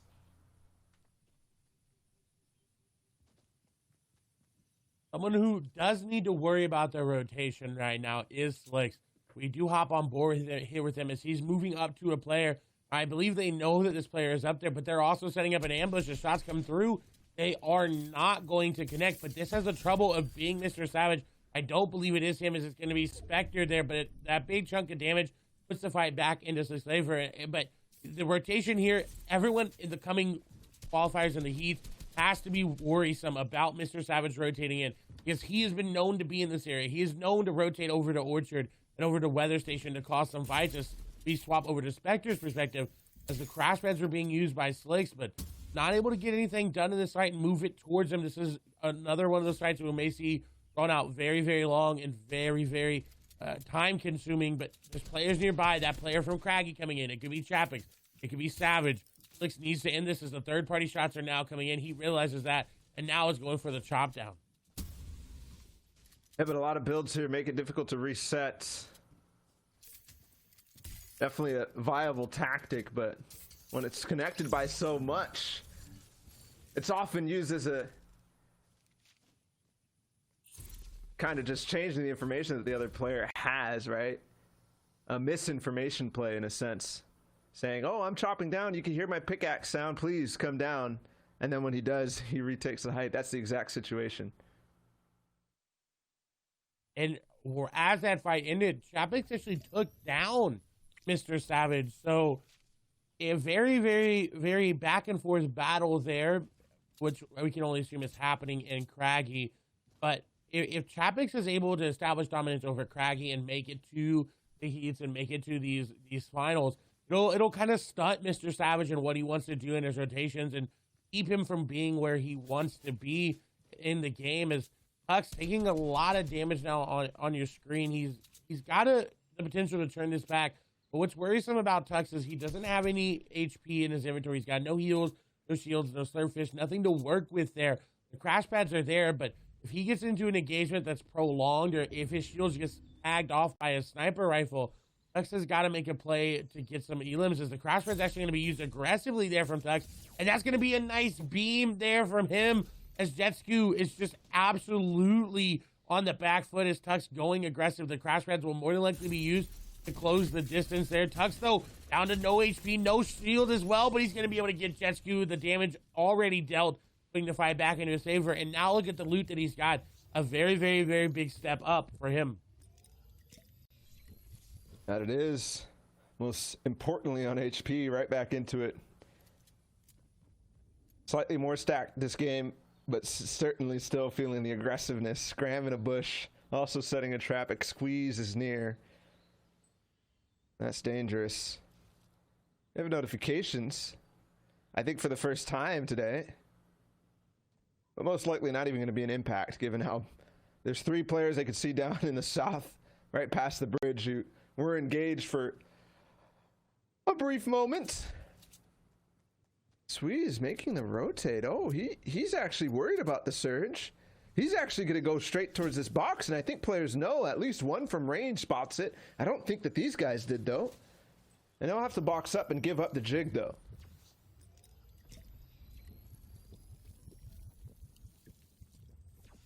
He's in an interesting spot, but we do want to point out this is the first time in EU that the winners of game number 1 and number 2 have both made it to the top 70 in game number 3. And this alludes back to that point that I was talking about, as we see Squeeze get a nice elimination on Defray, where there's players that won game number 1 went down in game number 2, and the players that won game number 2 went down in game number 3.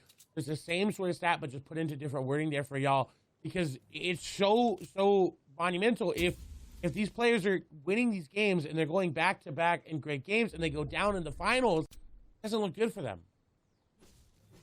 Yeah, and one of the reasons for that is how players are fighting so early in the game, making it so that you don't have to make it to third zone, halfway through third zone or fourth zone to make it past that point and start accruing not only points but easier sections of the games to rotate through. It's just happening earlier. More reminiscent of lobbies that we get in the semifinals or even open stages,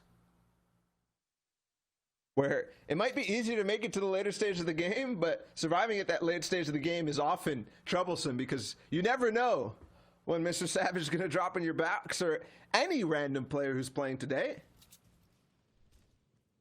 So we'll have to see.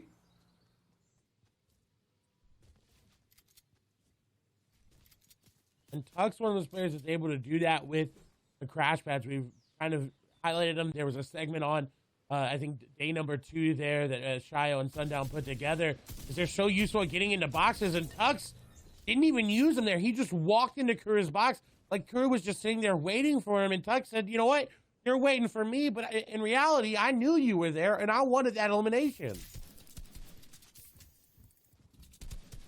Still 2 players here, though, and he still has the time, even though they're both spraying at him, to fire back upon one of them and not take a single shot, too. Well done from Tux. Already a sticky situation. Squeeze has gotten what he wants, and he's out of here. He's survived the surge and potentially gotten a little bit of damage to start that off. And he'll have to spend a launch pad to get back in the zone. I think potentially he has multiple. Potentially doesn't want to be put in a position like Mystex, who's on the back side of this zone, potentially going to overcome him. But so many players still making that rotate as well. I guarantee the people in zone won't have to be too worried. And he's also got old builds to work through as well, which I think that Tux would have had the same situation, given that we saw Xweez disengage and we saw the other player disengage through there too. And Mystic rotating with that sniper out gave me a little worry for concern that he was going to look for that elim. Wasn't able to get it on the rotation. Thomas, however, is looking over in Mystic's direction. His shots are connecting there for him. This player is just hoping that that last shot does not connect, and they've left the wall open, and Thomas is looking to get the elimination, not able to get it. Again, this is a very hard rotation. If you're on that backside of zone, this is not the zone, the northeast side of zone, as you see, where nobody is there, no one's contesting you. Everybody is here. Everyone is looking for these eliminations. And as you see, a couple box-to-box fights happening as Kims is going to take down Mystics. The pressure from Thomas HD is not letting these players get in his zone. He wants these eliminations to solidify his lead. There's still a player out there. Thomas is not going to be able to find it. The other guy went down to somebody else's hands. Notably, Thomas has upgraded that blue AR he had earlier to an epic burst AR. And almost actually found the different angle as well to break through that. Would I like this again? And it's Kezix, who thinks he has the opportunity to go in zone and get a little bit of loot, but Thomas takes advantage of that. As soon as he sneaks out back, Thomas will sneak into his box, into his old tarp, and be ready for he goes up into that wall. Kezix with the pickaxe out. One shot, and he's done. Thomas on the prowl is very, very scary looking here for Europe. If he's able to do that in finals and do it without fear of punishment, he's looking really good. And someone who's not going to get punished for going into the box right now is Wakey, but now the lobby is saying, wait, you just got free loot. We can tag you up. We know you're sitting on piles of loot. Wakey is going to have to get out of it. He doesn't have a lot of builds, and I don't think he picked up a lot from it. 36 builds remaining, and he doesn't have the wall behind him. And Wakey, it's taken down there by Jake. Knock, knock. I got this wall, man. Paying attention. Jake will get that and also get the spoil. So much loot available. Benji sitting by himself. That's a good sign. Cammy nearby him led as well. They're engaged in a fight. Light pressuring that wall. I'm wondering now where Thomas HD set up. Benji's on the other side, opposite to where that was. 57 players now in this game. And we're approaching the end. Benji has some tools, but not that much. And I think he's looking to see if this guy gives him an opportunity. Looking to see if this guy's going to start firing off. Now looking in the sky, hoping and praying for a little bit of that good old Benji RNG. A player in the bottom of his box. Oh, he's got all the walls. Ho, ho, ho. Okay. Flips that around. I'm not sure why he was in there, but he was. Almost an RPG sneaks in, but Benji has the fortitude to hang on. It's a max distance pull. Thankfully, Benji just got one, but hopefully there was some heals in that player's inventory so that he could heal up before starting to make this rotate. And let's just go back to how good Benji is at scouting the area around him and scouting the players near and close to him, and of course far away. He knew that there was a player near him and heard that crash pad. I believe that's what got the player into the box. And Benji, sitting up top, said, you know what? You don't even realize I'm up here. Quick little edit. Nice elim there for him. On the flip side, though, RevScard focusing on this third party. I believe this may be right near Benji as this fight looking like it's going to end up here in RevScard's favor. He does have that RPG, and he does end up taking down Ravlax. And a quick little launch pad away, gets an elim, and he's out. And he'll be able to land on a very, very nice spot. He's already gotten it marked. This metal base has a wall to connect. He's back up. Connects a wall of his own. Now looks back, but everybody in zone. So quickly do they move. So quickly are all the opportunities on gliding in gone. Now, our third end game of the day. Andalex is one of the final remaining players who has to make it in zone, and he does. But looking back up, he has nothing in his inventory. He wants more. Oh, there's a cone. Oh, nice play to take the floor and then edit both your cone that you took a little earlier. That's why you always got to be careful of what you own. And Alex, who was tarping from down below, switched to the cones instead to get that layer of safety, and then takes huge advantage of that with the other player focused on something else. This is why you see Andalex time and time again getting in good positions. Now 6 zone. Crash pad, oh, he's looking for it. He's actually looking for the loot through that brick wall. You could spot the gaps in brick. Just barely.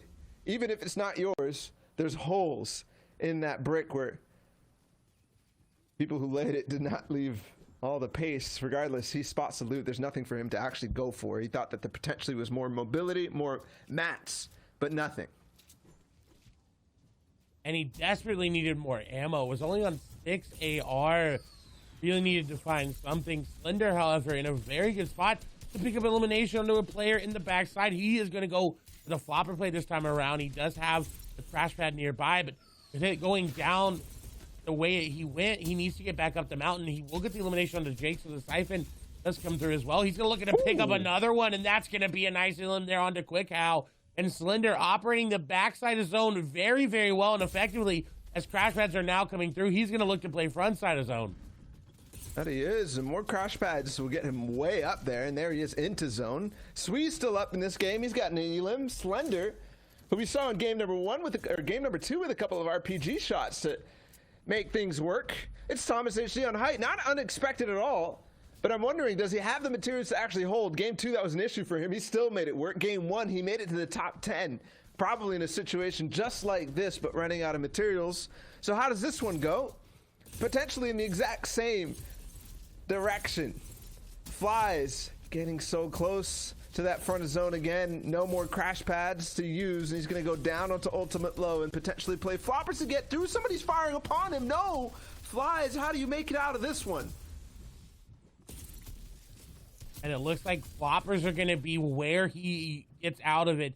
Playing that backside zone, still has a good amount of mats as well. The RPG is out. He's looking for it. That's going to be Nate going down. A big elim by Flies. He still needs to get into zone, but he still has 2 more floppers remaining after that pop. On the bottom side of your screen, you see Slender going for backside of zone elims as well. Flies is going to use that RPG again to try to get an impact frag, but he's not going to be able to do it. 4 shots being taken by him, and he's still continuously pushing forward as Slender on the backside is going to be able to pick up a nice elim.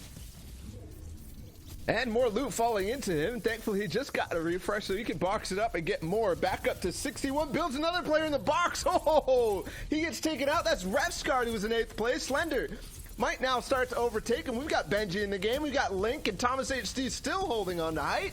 But the RPG from Flies will continue to pressure onto players down a low. Squeeze! Just crash pad elimed. Thomas HD off a height. Crash pad against the shockwave launcher, and now that's out of the game because that loot is still all up there. That gives the opportunity for this to be a regular game. Fly's just got another one, and Slender too. The duel, 5 elims for both, but more importantly, up on height, it's Teak fighting against Ocean. Squeeze is down. And with that, that's so huge. It leaves Teak the opportunity to take it from Ocean, but it's Slender on your screen now, 20 HP. He's got to find elimination. He's got to find time to pop these minis as well. The zone pulling back away from him just a little bit. He's good. Teak is going to pick up another elimination. Scram is going to go down there to Fly. So Fly's now with 6. Slender now with 5. Teak is going to go down there to Ocean. So it's Ocean, Flies, and Slender. The RPG is out. He's looking for it. Ocean needs to make a play. It seems like he's running out of builds as he's not building ahead of these players.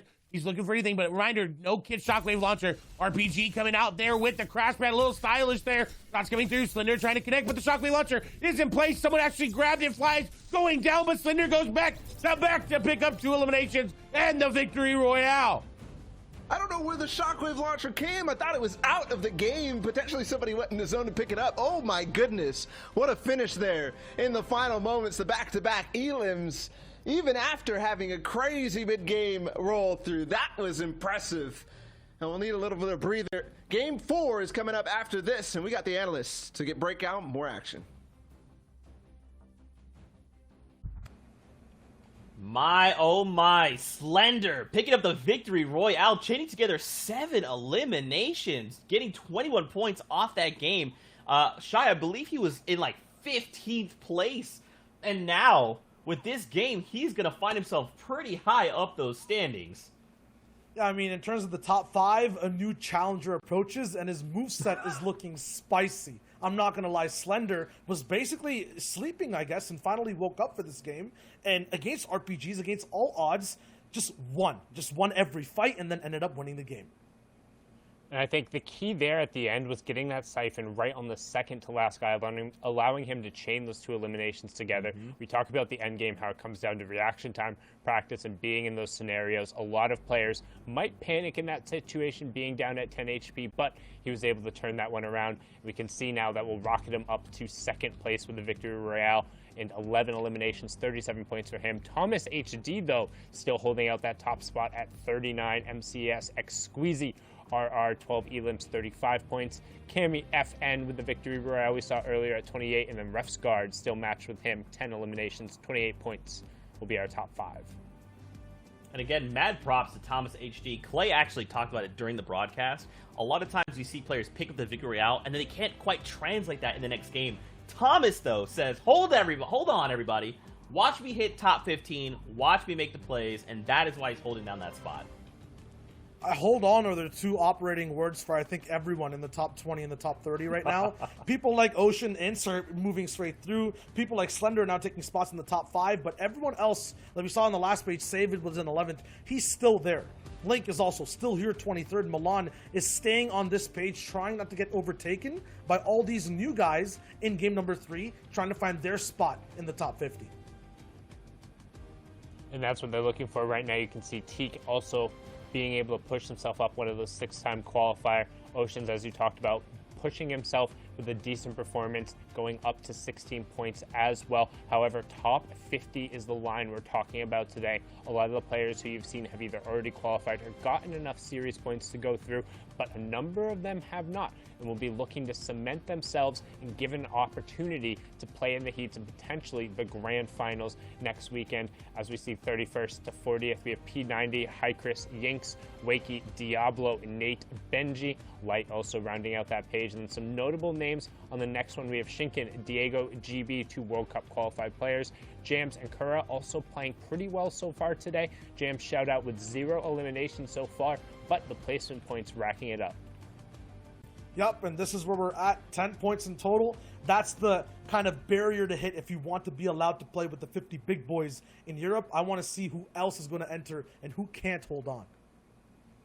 Man, guys, we're halfway through the competition, 3 games left, and that is it. The next step will be the heats before grand finals. Now, of course, it's time to do probably like a temperature check and see how things are going for the players at the top. So, gentlemen, I'm going to leave this up to you two. So we're going to take a look and hop on board here with 3 of our players who are in the top 3, now still in the top 5. First off, it's MCS X Squeezy. We saw him get second place yesterday. Kiriachi ending his run a little bit early and enabling Twos to take away the top spot, but he's coming back with a vengeance, and he's doing it with early game aggression, looking to close the gap. As now we hop back on over here to Kami. We saw him take away a key victory royale earlier. He has the Axolotl skin on there, but trying to close the gap and continue to keep pressure on his opponents. This is something he does so well, Shile. Yeah, he does, but I think in this game, it was the one where he actually got taken down and out. Thomas HD was the only person to really hold on to his spot, but people are catching up fast. We saw Slender win up that last game. He passes X-Squeeze and Cammy. Thomas is now in trouble. Just 2 points separating him and second place. Still played very smart in that game.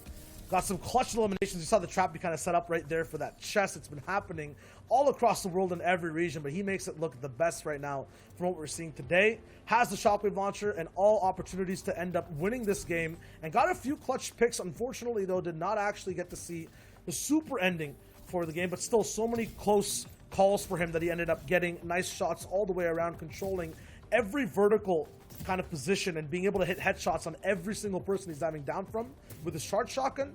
Has limited AR, but made every shot count towards the end game too. And then in response to that, that shockwave launcher was almost there, but didn't actually let him survive at the very end. I definitely think when you think of Thomas, you think precision aiming. That's automatically you go first to the sniper rifle. But even when he has that charged shotgun or one of those burst rifles, he's able to make players pay more often than a lot of the top competitors in Europe. And I think it's really what gives him an edge in these competitions. And there's a reason why he's qualified for all 4 of these finals, and we see him at the top right now. Can't forget though, because Squeeze right behind there. Two's picked up the Victory Royale, stealing it away, and Squeeze is back today for vengeance. With that being said, Fortnite fam, we are going to go to a break. When we return, we'll have the final 3 games here out of EU. Stay tuned. We'll see you guys in 5.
What's up, Fortnite fam? Welcome back to continued coverage of the Fortnite Champion Series. I'm your host, Zeke, and joining us here on the analyst desk, we got Sundown, we got Shywager, and in just a moment, we'll have more games. Guys, with only 3 games left to go, a lot of these players looking to find themselves in that top 50 bubble, because this is their last chance to qualify. I mean, that's what they're looking to do, push forward towards the top. The question is, who's going to be able to make one of those runs, get the key game in, and push themselves into the top 50? And also, can Thomas HD hold on to that #1 spot? We haven't seen him able to really put together a complete tournament performance. We've seen either a really good start so far today or a really good back half. I want to see him put it all together and finish it out. Well, we don't have to wait too much longer. With 3 games left, let's send it back over to our casters. And keep in mind, we're jumping into this game in Circle 3.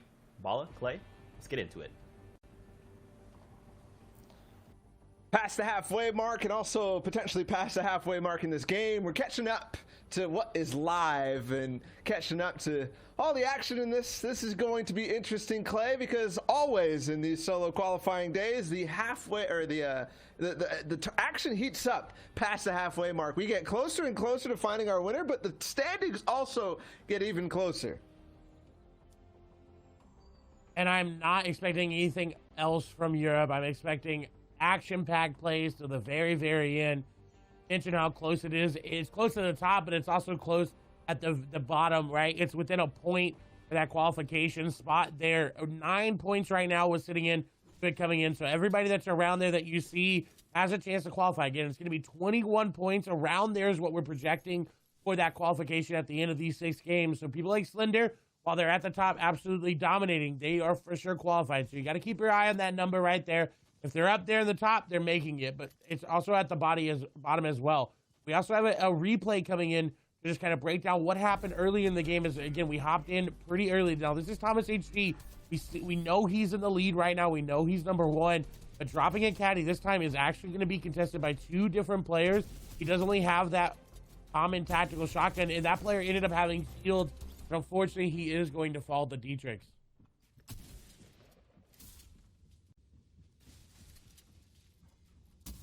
Now back over to Lazy Lake, as we haven't seen many fights come out of this area, but aka Habs here is one of those players that is in the top 50 at the time being, is looking for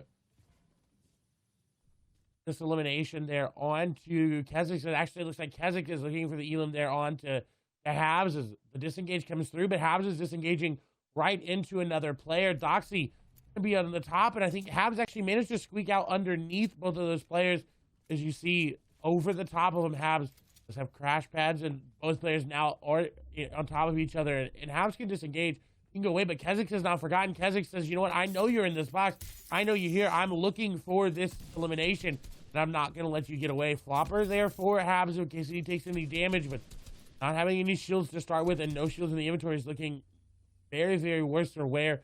Does have that crash pad in case he needs to get in, and he actually decides to use it to disengage. I think he tried to get in, but not so good for him. There's the shield. The tags come through. Again, no shields there. The flopper will be popped. That's his last choice of action. The crash pad going to be used defensively there to try to bounce Essex away, and Habs has to get out. 4 builds remaining, 3 builds remaining, 3 crash pads as well. He's going to look to set up an ambush. The right-handed peek going to save her a 73 tag.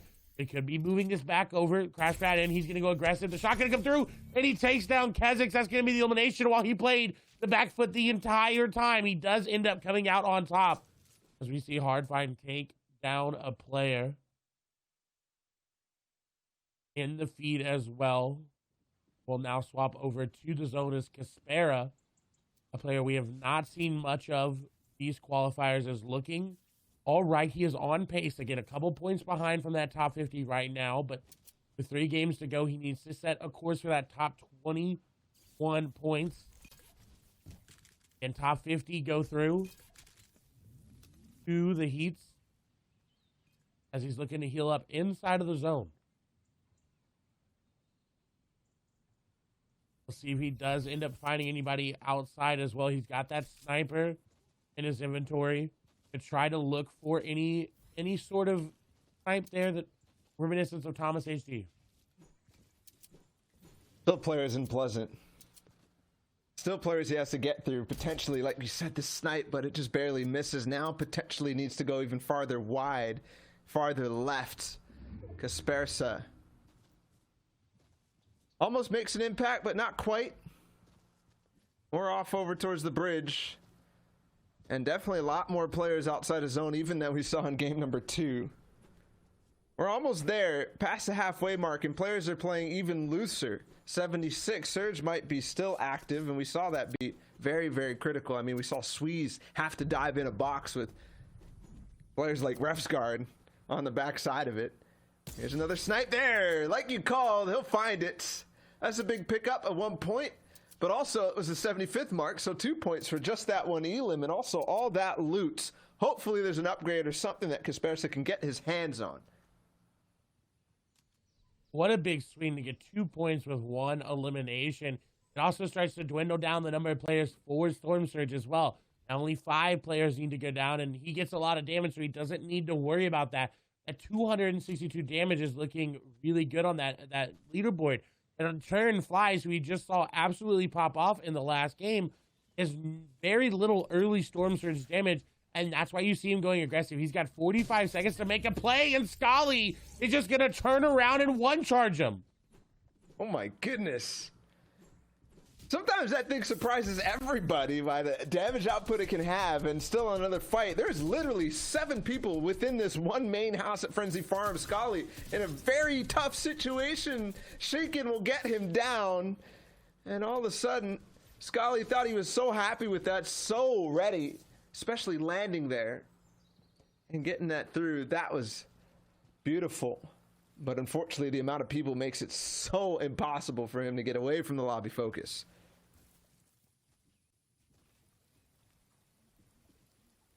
And you saw that stat fly in there. Already everybody over the top previous record for the top 3 games of overall the qualifiers. 39 with Thomas HD. 37, I believe, with Slender, and 35 with Xweeze. So everybody kind of breaking that record today. And now Storm Surge is activated. This is one of the first times we've seen it here today as well.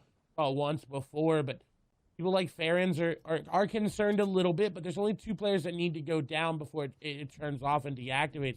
He's not too concerned. What's really good for him is if you look at where he's rotating on the map in the bottom right-hand corner, if he takes this river path here, he's relatively uncontested. He's got a free white line into zone, and he doesn't have to worry about spinning too many builds.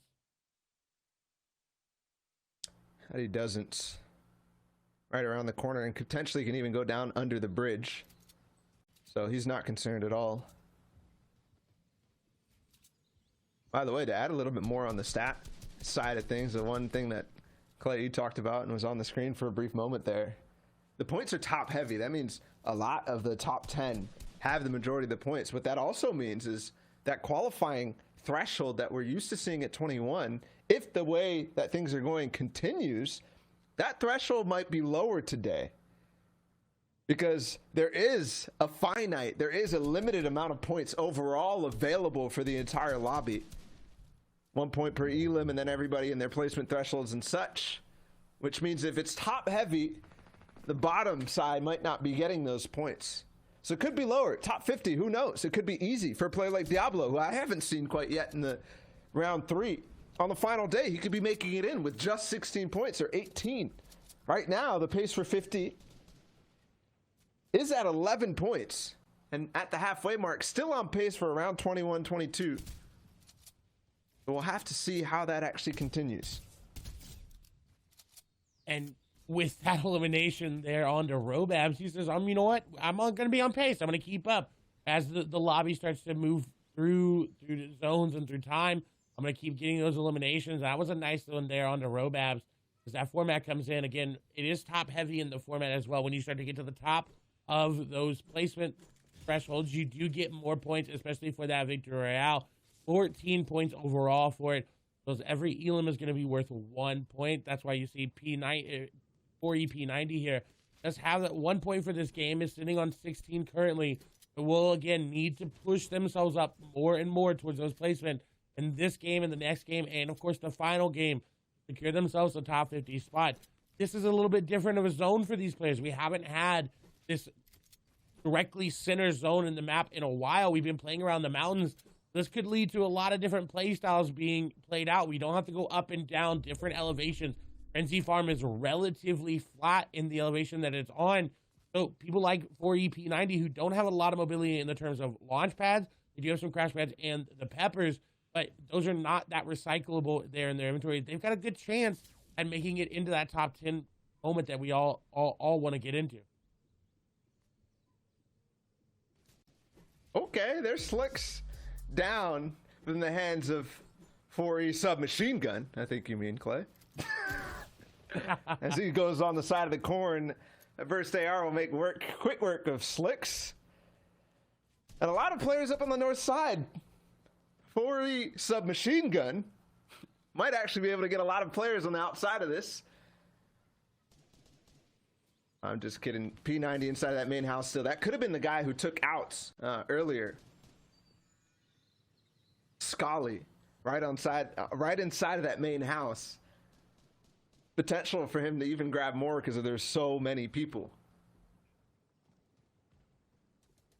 In contrast, someone who has a lot of people nearby, but his rotate will be relatively clean, especially with that player using a crash pad, is going to be Scram. Not someone we've seen a lot of today, but has 25 points, so he's obviously making it to these games, these late games where he's getting these place-up points and getting eliminations, but we'll really see if he's going to be able to get a standout performance. And as I'm saying, that player in his box, and he tries to get the elimination, but Kanjet going to be the one to do it, and that's a desperate move by Kanjet. He realized, hey, I only have 5 points.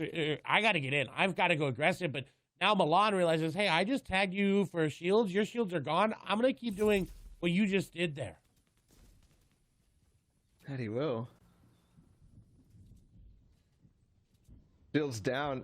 Gets in the box. Finds the elim. That noise attracts so much attention and really puts the fire in the eyes of anybody who actually got the crack to dive into that box. When you hear that shield crack, that's the sign, hey, that's a potential elim. All I need to do is fire a couple of shots because we know where that HP is. At least 100 maximum. 55 below for Arrogate. He's going to go into the same box. Another crash pad in. He gets the cone on it, but he loses track. Oh, he loses track, but Rezon tries to escape. Thankfully, Arrogate is able to find him at the last second. And that's Rezon down to another crash pad into a box. This is probably the most concerning play out of one of our winners from the previous qualifications that I'm really worried about. Is that Rezon has been having decent days after his qualification, but today in particular, he has not been playing what we expect from him. And that's really concerning going into heats because these players right now, a lot of them have not made it to this stage of the format and of the process for qualifying. And so if they make it into heats and they're the ones contesting him at Holly or contesting him on these rotations into mid into late game, it is very concerning where he's going to end up falling in those finals. You see a nice elimination here from Frizzy onto Robbie, who was just sitting there waiting for that one. Peak also finding one. You're right. There's definitely some players who might be underperforming today, but I don't know how much we could actually read into that. This is a weird day. Zeke said at the very top of the show after game 1, that feeling was this is going to be different, and we're seeing a huge difference. Not even Surge in some cases. Sometimes it's stacked, sometimes it's not. I mean, you could point out Reason, but you could also point out Benji, Mr. Savage, so many. Here's Squeeze inside the box. The floor's not there. Eddie N will end up falling to Squeeze, who now has to spend the time getting back into it, but he actually survives off of that, and I like the way that he's playing off of this cone. Kind of makes it so that somebody might drop in the box without even seeing him, how deep he's playing into it. And that's something that's evolving out of the crash pad meta is you have to be able to hide in your own box, whether it be a layer above or in the same box. You really have to find these areas. We saw Benji do it where he hid in the cone. Squeeze now hiding in the box in the cone as well. Different layers there, but this is something that we'll see adapt from players. Is a lot more opportunities to hide in your box, let that crash pad come in, and then look for the elimination. Here you go, moving zone. This is what happens in the end game of competitive Fortnite. To try to thin and make sure that these players are active and not sitting in one spot. A nice look back from Kazuna. Another thing that you got to be aware of, when you can make it to the front, there's always going to be players in the back. You might even find another one, but the crash pad will get him forward. Now he has to focus back on catching up to that moving zone. It's gone deeply ahead of him.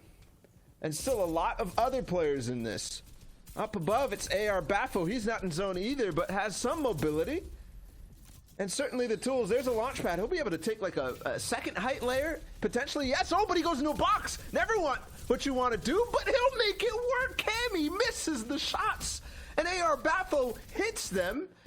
Thankfully, he has the tools to get back into this. The Shark Splash will get him back up to max HP very quickly in conjunction with the Slurp Fish. And there it is. Still 2 floppers remaining. He can play the zone if he needs to.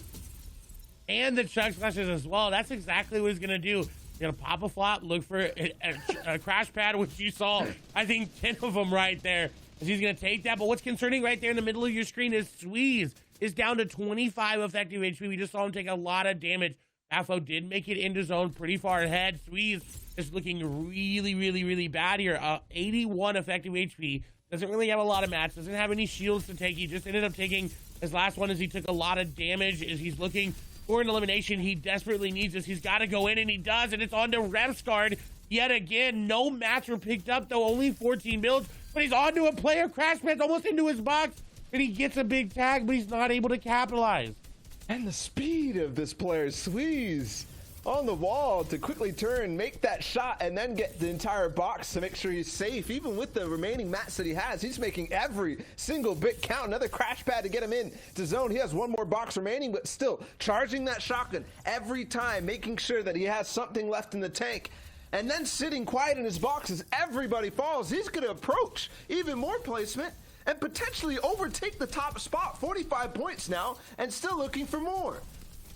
And this would be great from Squeeze. Again, he did not, finish off that well yesterday, but looking to just come out online. But no, he is going to fall as he does end up getting the elimination there onto Slender. Smudge going to be the one to do it. Now, has to be careful about getting in his own. Stormy Right still alive. AR Baffo alive. The Shockwave Launcher is in play. I believe Kazuna may have that. We see Teak in this game as well. Smudge trying to crash pad through the middle of your screen. There you see Kirby on to Baffo, looking to pick up that elimination, and Kazuna does confirm to have Kid Shockwave and Mythic Charge Shotgun. 13 points now for Kazuna. This is a potential for him to claw off of maybe this one game. If he could just last towards the end. 13 points right now, trying to get over that 20 place. Smudge is still up in this. We saw him in the end game last time, but no, he falls to Teak. And Teak gets up and above the water. Light stuck down below like a little fish. Has no mats remaining. Kazuna's still firing down shockwaves. 2 players low in the box. Teak goes down and Hijo goes out of zone 1v1. And Kazuna versus the player who was stuck like a fish down low. He gets the Elim credit. 200 HP. Has a flopper too if he does need to play the zone, but I don't think he's got to do anything here. I think all he needs to do is stay up above the authority, because that player does not have the teeth of a shark to jump through the walls. And I don't even think those are breakable. Oh, he's back up. Oh, all of a sudden, but the big tags from Kazuna, and yes, even though it's a surprise for Kirby to get up, Kazuna closes it out. With 5 eliminations, putting himself up to 21 points as well. That should be on pace to qualify as long as he's able to continue it. But that game was crazy. We definitely are going to need to send it back to the analysts so they can break it down. Zeke, Shio, and Sundown, take it away. Kazuna there with it in the end of his name. GG, over to you, friend. Nice victory royale. Guys, I did not expect that to go the way it did. And there's a lot of things we are going to talk about when we take a look at the standings later, but a very nice game here in this next game. A nice game, but I would say I feel like we're starting to see Caddy Corner and Kit's loadout playing a larger influence over the course of these games as it goes through. The Shockwave Launcher being in control, giving Kazuna the ability to have that high ground control, particularly over that tough terrain that we saw there at the end. And him able to hit that final shot when he did get ambushed was also a real impressive reaction. Yeah. And right now we have kind of an insight to how people end up picking fights and playing them, and we'll relate this to Endgame in a minute. But this is Benji Fishy and Jamu fighting mid-game. We're talking about position. Benji's kind of on the hunt. We're looking at where this fight exactly is too. So good for Benji to just take it in general. You can see where the zone is actually going to end up, where the mountains are all the way around. It's very secluded. This is very similar to how we see box fights happen Endgame. They're very instance-based. There's nothing really in front or behind you that can stop you. You are free to go for the fight. At the same time, Benji Fishy during this fight was around 14 points. Jamu was also very close towards the same, around 8. This is kind of an update as to where the winner from one of these weeks, Benji, is at right now, and why people like Thomas, Slender, X-Squeeze are kind of ahead. They're not taking these mid-game fights. They're actually playing a lot more safer, yet still secluded towards these end games. Still, onto this fight. When we go into this mountainside, Benji has a lot of damage down onto Jamu. He gets a few crash pads into to kind of boost up and close the distance after the beam. Once this happens, the big crucial mistake, though, is Benji's still always on the back foot in positioning. You'll notice in endgame, when you watch X-Squeeze, when you watch Slender or anyone, they're always ahead of the person they're trying to beam down, and they always have advantage limiting the person's options. When Benji has to come in through the box, Jamu has an easy, quick flick, a reaction to take him out. And that's just kind of like a breakdown. We're trying to just get a way to look at how these guys play in endgame and why they have these box-to-box advantages. We can really see it there in mid-game when there's just a fight isolated. That mid-game is absolutely going to make or break a lot of these players' games, especially as we get ready to head into the last 2 games of the competition. Let's very quickly take a look at the standings and see how things are going here in EU with that last game. Is X-Squeeze possibly going to be higher up in the standings based on his performance? Is Slender or Thomas HD hold it down? And it looks like it is in fact X-Squeeze holding down that first place spot. 47.16 eliminations. And I gotta say, this guy's playing out of his mind. Game 1, 13th, 5 eliminations. Game 2, placed 9th with 4. Game 3, 7th with 3 eliminations. And in this last game, 10th with 4. So he is Mr. Consistent if we've ever seen it, Sundown. Yeah, and he's hitting all of those point thresholds, making sure he's inside that top 15, maximizing his points, and also averaging the 4 elims per match. It's the highest so far we've seen in terms of this competition. Slender just on pace behind him. We also have Thomas HD, Refsguard, Stormy Right, Kami, Tux, Teak, Doxy, and Andalix in that top 10. So a who's who of some of the top players who've played so far, plus Doxy making his first appearance, pushing himself up there with the 7 eliminations. So well done, but honestly, with still 2 matches left to play, there's plenty of room to be overtaken, but it really is starting to seem like X-Squeezy is separating himself from the pack, at least in terms of this weekend. It'll be interesting to see if he can carry it over to next weekend. And it's just like all about his early game, I think. He's just being uncontested, or like, it's uncontested, maybe not at drop, but just mentally and the way he's getting to every single mid and end game. We saw Thomas get stopped that last game. Squeezy was not, and now he's looking really, really good. Wakey, too, is getting into very good mid-game positions. That's why he's all the way up at 11th. Way down to 20th is Milan, who's broken off that 3rd page, is now on the 2nd page, and is looking pretty good at 20th place. Pretty good, but still going to need more if he wants to push himself into contention. However, having secured qualification yesterday is more than likely just trying to get a little bit of practice in and secure his own space for the finals. And a quick note here, Kazuna, that player who got the victory out in the last game, finding himself 19 points. He's jumped from the very bottom all the way up into 24th spot. Gentlemen, this is when we talk about it's never over, and anyone with a single game can make huge ripples in the standings. And I think Mitro is a prime example of that, the player who is able to sneak in with the 100th qualifier and qualifier number 2, the last player to make it in. But hey, like we talked about, the last player to graduate doctor school is still called doctor, right? Ends up going through there. But Mitro then in the finals was able to make one really solid, good run into the top 5 with a bunch of eliminations, and that was enough to secure him a spot in the finals. And now at this point, he's like, all right, I'm good, stress-free. I can go back to just W-keying everyone because I know at least I'm guaranteed for the next round. That's right, guys. With 2 games left, we gotta wonder, you know, are these guys at the top, are they gonna hold down that lead? Or some of these players, like Kazuna, who just comes out of nowhere with a 19-point game, look to strike. I mean, this is it. With 2 games left, it is time to put all your cards on the table, and it is time to send it. Now, I'm not saying be reckless. Don't do that. Don't be like me. I am reckless. But boys, I mean, coming into these final games, is it time? Like, do we just send it? Do we just hot drop? Do we just run things back? Like, what do you think, Shy? It's still playing your game, and like the best example is that of who's in first place, right? It's playing the plan, doing what you need to do.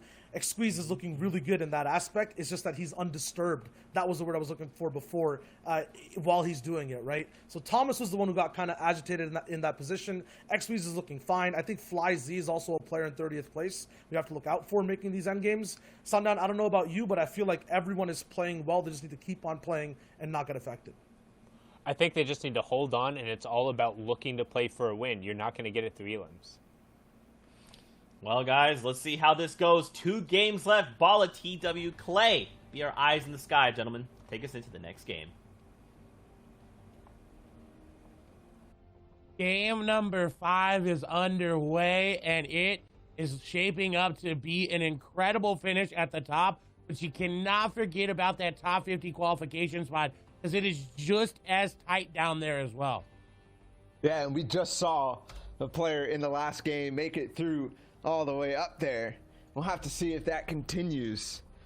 We got 2 more games, Clay, until the end of the season, until we go into postseason and actually the proverbial playoffs, the seasonal finals for FNCS, and EU is so close to getting to that point.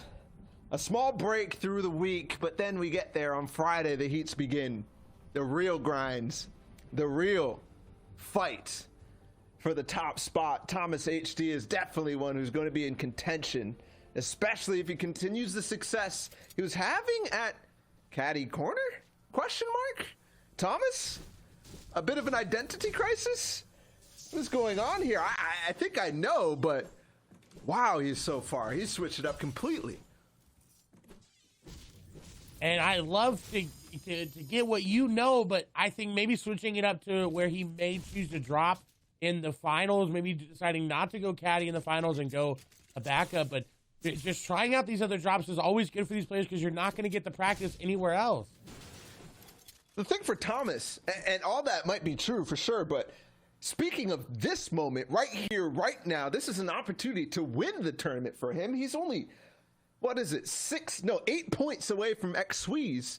And with 2 games to go, he could already start to eat at that gap and make sure that he has something where he will not fight off spawn. And it looks like he found that. Completely no fights. Where opposite to that, another player joined the fray at Caddy Corner, and potentially even another. So he switches it up, says, no, I don't want any of this. Maybe it's his finals drop spot.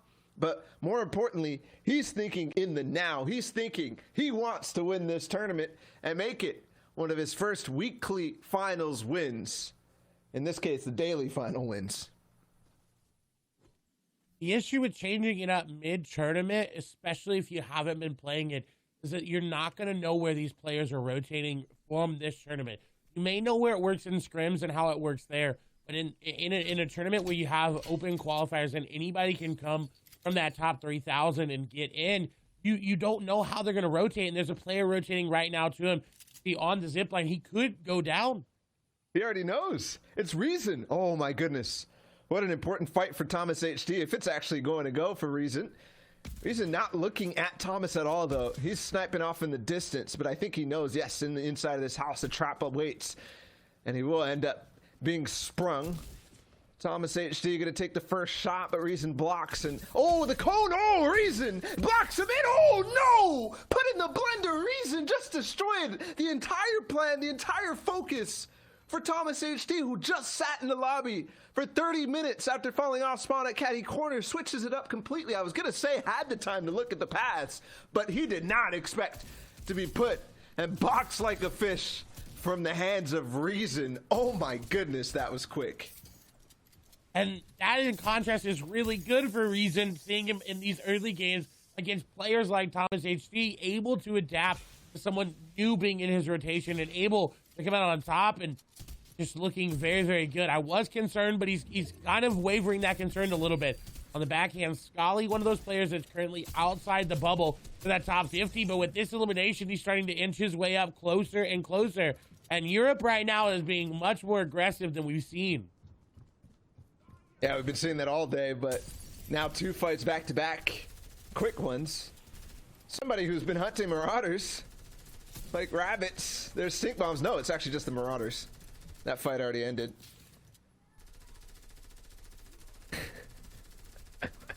Season 3. There's nobody else around Scully right now. He's big chilling. But still so much pressure. He's wasting so much and actually taking a lot of damage. Oh my goodness.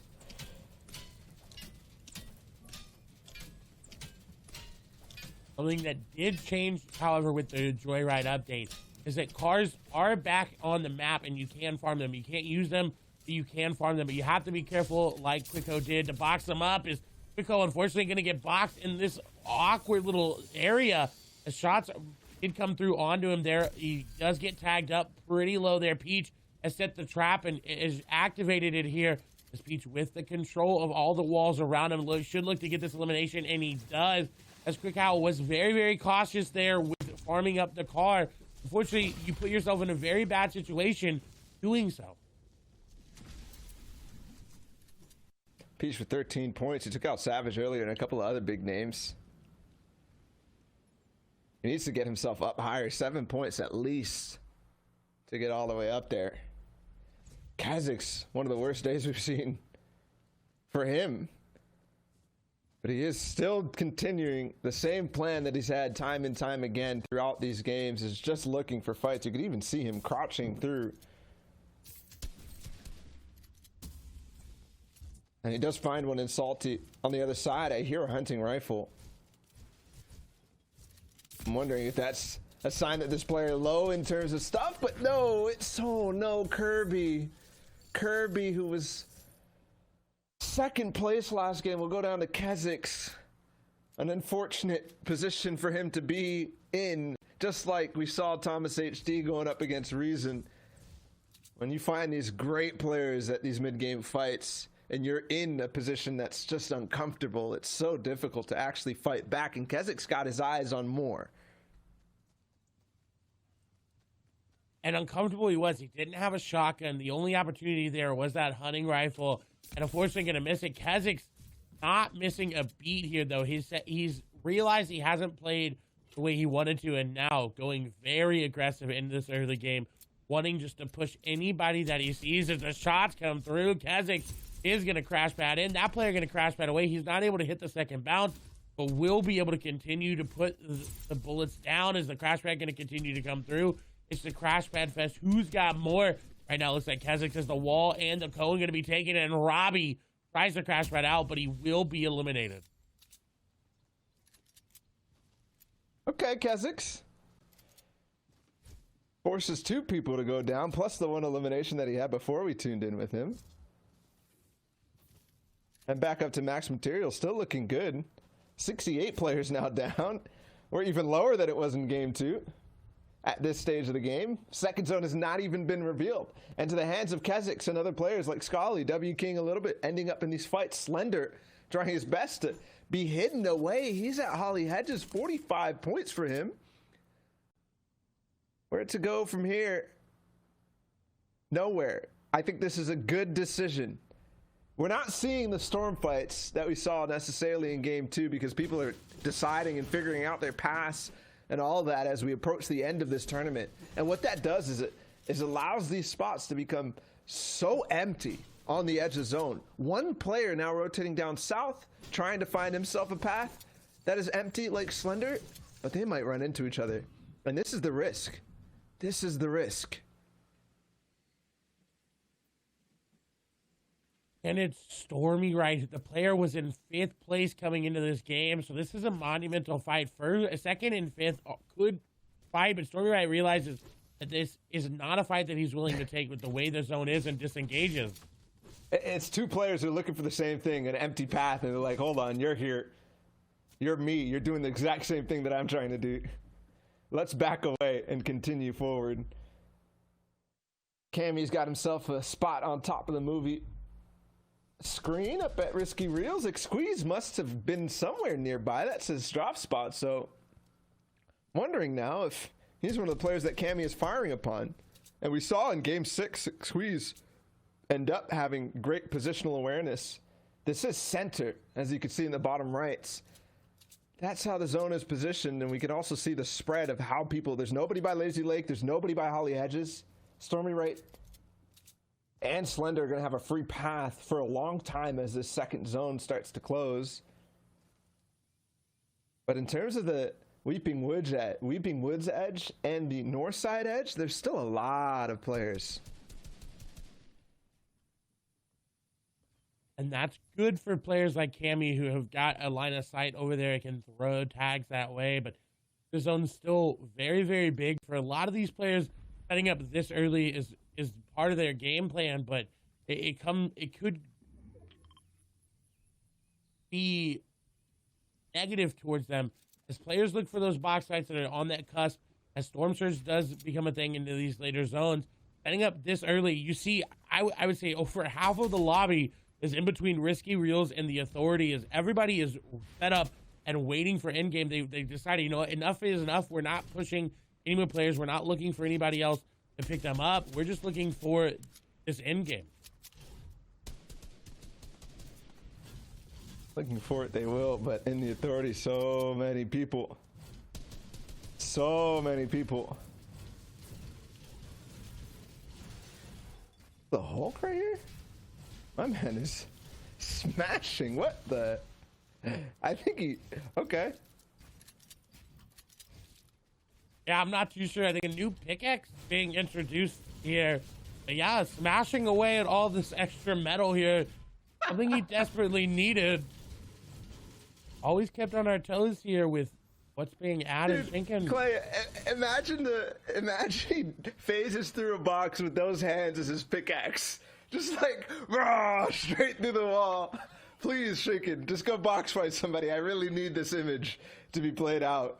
A different box fight in Weeping Woods is what I was talking about. A lot of people on the side of here. It's Osin against Dietrix.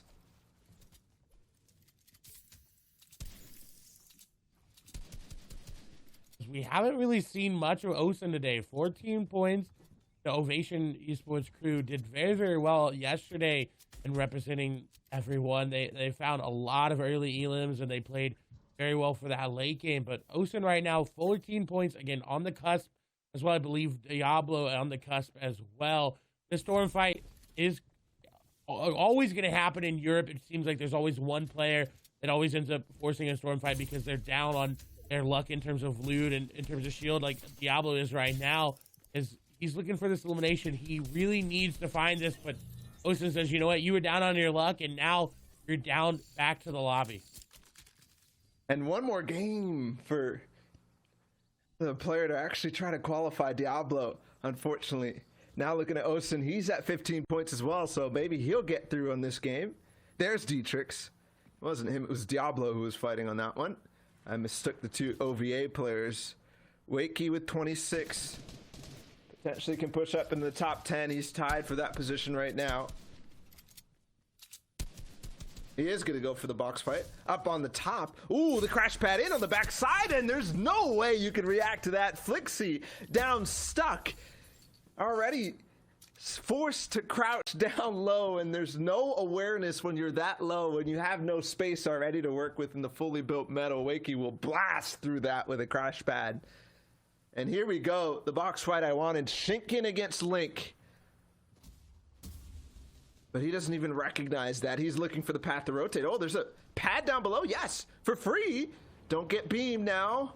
I think he's fine. He dives low and is probably able to land on that brick right on the edge of zone. There, perfect. And as much as But I he's think by himself. By himself? Oh, no. Oh, no. Lobby focus. He landed in the complete open. I thought if he landed on that brick, he would be safe, but nobody there. Cammy from the top. Look at all the angles. He had nothing to block with, and he could not find any space to move at all. So that launch pad, which looked like a gift out of nowhere ends up being a complete mistake from Shinken. The spot he chose to land almost would have been worth him going on foot, as he pretty much asked for that lobby focus to come on him. And that is the thing about competitive Fortnite, is somebody has to end up getting focused, and you see it all the time, and you don't want it to be you as you're launching through the air, but sometimes you put yourself in an awkward spot. You get tagged up one time and the entire lobby says that they're going to focus on you, as Jamu is going to take down Habs there.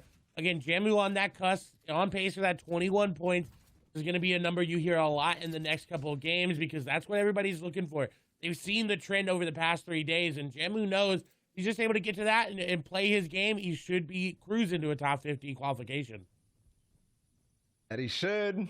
A couple of elims can make the difference, and in this game, placement might be slightly easier. We'll have to see. We're getting ever so closer. This is the final day of EU at every region. But we're 2 games until the end of this season, until we move into the grand finals, the seasonal finals next week again. 60 players in this one. Here's Sweeze's position. He was pretty much south of where we saw Cammy, who's also fighting for a top spot, but I think based on where he's at, definitely doing okay. A line pretty much in front. The rotation path should be easy. What he's doing right now is he hears this player. He's waiting for him to try to pay too much attention on the other side. And if you can actually wait for that, if that player starts to fire upon anybody else, if he tries to join the lobby focus, Xweez will jump in and take the opportunity. And it's for that reason that he's here every game. The positioning, the center zone spot, the center map of his drop spot in Risky Reels, top 15 in all of the first 4 games. That is one of the best average placements we've seen throughout all of these days. Still could change as circumstances continue throughout into the postseason. It just shows that he wants revenge for not getting that first place yesterday and losing it to Deuce. He wants to say, hey, you know what? That wasn't a fluke. That wasn't just a one-time good RNG, good lucky game that I had and a good lucky day. I want to be able to prove myself coming into these qualifiers and coming into these heats that I'm here. I'm ready. I'm part of the European the player base that's on top and that's consistently here. And that's what he's doing right now with a placement like that. I believe an average of 15th place is very, very insane for him. As now someone again on the cusp, Jamu looking for that pistol elimination. He's got walls edited here to look for those, as Dangoms is going to take down Froggy in the feed. Storm Surge will be a thing, but if 9 people will go down, won't have to worry about it, as Jamu is going to be able to find Fika there and not paying attention to that last wall. Another one. And Slender picks up Mr. Savage. Slender has made it to this point and picked up one of the biggest threats. You have to wonder whether he jumped in. Mr. Savage jumped into Slender's box and he was able to respond. Back to Xweez and Cammy. They're pretty much stacked up on top of each other. Here's the 5th zone. It's going to reveal half in, half out. Pulls to the edge of this 4th zone, and it's all the way north. Another line that these guys will have to work through. I'm getting worried, though, for Xweez to continue the streak of top 15 placements game after game, because a full inventory slot is missing. Thankfully, he has the 5 crash pads and at least some minis to keep him topped off in terms of the shield department. But there's so many players around, and he's looking for these beams on the players siding. I'm worried if he's not taking the advantage he has with all these players crash padding around him. He's actually going to go for the pad. And while that may be good, there's already a lot of people set up in the zone. He does take it at the right time, though. However, edited into a box. No! Shots come through, and he's more than likely going to be eliminated here, as he did take a big chunk of damage coming into the box. 48 points, and that's it. He's down. Slicks is taking him out. 48 points is where Sweez will end in game number 5. What a catch from Slicks. What an absolute catch. The perfect edit for Sweez to actually fall into that box. Oh my goodness. And then to hit the shots too. Kazuna will clutch against Kezix with 2 HP, survives. Oh my goodness, what a turn of events. Squeeze now down. And Slender, a big opportunity, but so for actually, I'm looking at the top 5. A lot of them we've seen fall significantly already. So it's maybe Slender, maybe Cammy. But also, we're probably going to go into Game 6 with an even closer leaderboard than we've had even yesterday. Again, 48 points is what we saw Squeeze end on. Slender, I believe, was on 47, and he's already picked up an elimination. We'll have to get an update there to see how many points he's on coming into this. But even if they're tied, even if they're at the same amount of points, Slender did pick up the victory royale. The tiebreaker goes over to him, so he would be in first going into the last game. And that's a really big motivator into that last game. If you go into it first, you're automatically on a high. You're there. You're ready. You're saying, hey, I'm in first. I'm going to keep it. I'm going to do my game. I'm going to come out on top. So we'll have to keep our eyes and see where Slender ends up falling. Seventor with the zone. Look at that action feed, like Clay is saying. Tux picks up Steelix in that direction. Oh, Ocean gets picked off too. There's stink bombs in play. That might actually take out another. Crash pads through the sky. Seventor doesn't find anything. It's so difficult when there's just a million people like popcorn just being thrown along the server. And we'll have to start looking. Andelix down low still.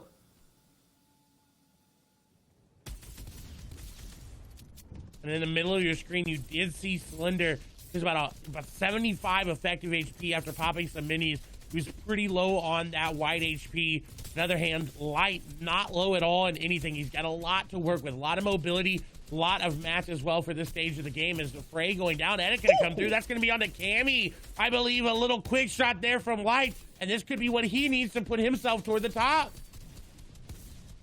Cammy was so close. He got another elim there too. But I think, yeah, it might be Slender who has the only chance of really overtaking first place right now. But still a lot of people in. Stormy Wright was up 5th place with 35 at the start of this. He's already starting to rack it up. And also Jetsku running out of ammo right here. Not ammo, builds. Pretty much ammunition to keep him alive. Slender down. There's the feed. There's the update that me and Clay were looking for. So bad. 30th place for him. And Slender loses the gap opportunity. Stormy right too. Jetsku, can he find one? A big shot. Yes, the follow-up with the burst AR. And he gets another one in Fish too, but only 25 builds. He can last a little bit in the zone, but it is running away with him. Even more ticks. That Fish was almost not even worth taking. Some fire as well will keep him out for a second, but he gets all the way up. He gets a lot of space. No more builds though. And there's a player behind him. Boxes him up. Oh, in the floor. He gets it even though he was pretty much lost as to what to do. Jetsku continues. Another one in there. Crash pad still. Full ultimate low. 2 ticks will take him out. He takes 1 only. Now back down low. Can he find a shot? On the side, yes! He gets it, but then gets taken out by Link, who's still bouncing around down low. What a run there from that player. It was insane to see that. Unfortunately, falling there as they were out of builds, out of HP, really had nothing to really work with there. On the other hand, back on board here with Light, who's in a really good spot, 34 points. If they're able to clutch up some more placement points and some more eliminations, this gives them a chance to contest for that #1 spot. Again, 48 was where we saw Squeeze. I don't know where Slender went down with points as we see Slick go down to Wakey. Wakey ended up getting taken out by Light there. A chain of elimination as Kazuna is going to go down to zone. A 1v1 between Winezip and Light. And I think Light just now realized that he's got height. He's also got chug splashes as well. The side jump coming through. Light, no builds remaining here. Shots come through. The charge goes against his favor. The chug splash comes out. Winezip is able to get the victory royale. We'll see with 6 eliminations. That could clutch qualify him. That could. That really could, especially if he does anything in the last game. But dang, did he put up a show in a final 1v1 against Lights. That was clinical indeed. And still so much to wonder about. We still have one more game after this. We still have a little bit of some segments, some analysts, to figure out what's going to happen in this final game, because there's a lot of options. There are many things to be talking about, because in this final game, and when we take a look at the standings, you're going to see how close it is. We've been here before. We have seen this happen time and time again. Real quickly, Mad props to YZip, 6 eliminations, and the Victory Royale. Congratulations to you. Now, with all that being said, let's take a look at the standings right now. Earlier on in the day, we watched Slender take the Victory Royale with 12 eliminations, and he is tied with Exqueezy at 48 points. The Victory Royale is what's pushing Slender ahead. Now, we saw this yesterday, boys. If Exqueezy wants to try and get today's dub, he cannot make the mistakes he made yesterday, which was being eliminated early off the drop. Yeah, he needs to avoid that pressure right off of the end there. Slender has made a fantastic job making the back half run. You can see Thomas HD 9 points off of the pace, Stormy right as well. And tough for both of them too, because they had a really solid start, but have slowed down a little bit. But let's flip on over to the next page and see who else might be within striking distance. Don't forget 48 points is the top, but we did just see a 20-point game there out of YZip. We have Wakey, Slicks, Link, Andalex, Milan, Seventor, Kaijui, Dan Gomes, Savid, and Yinks rounding out the top 20 right now. 29 points being the bar to enter onto that page. And some players who have been playing relatively consistent. Milan definitely having a much better weekend this weekend than we saw in the previous one. Yeah, consistent is the name of the game for a lot of these players. That being said, every single endgame has a different roster of people there in the top 30, and every endgame is also ending faster. So we're not seeing 15 people left over in the 9th zone, and that changes a lot for the people who are in the top 30. Now Urk falls all the way down to 21st, Smudge Doxy rise all the way back up through these rankings, and things are looking so close. Just a 1-point difference between so many placements. Just look at 31st to 40th. 23 points at Jetskew, who we just saw do so well in that last game. Now down to Robbie, 40th place, 21 points, a 2-point difference, Zeke.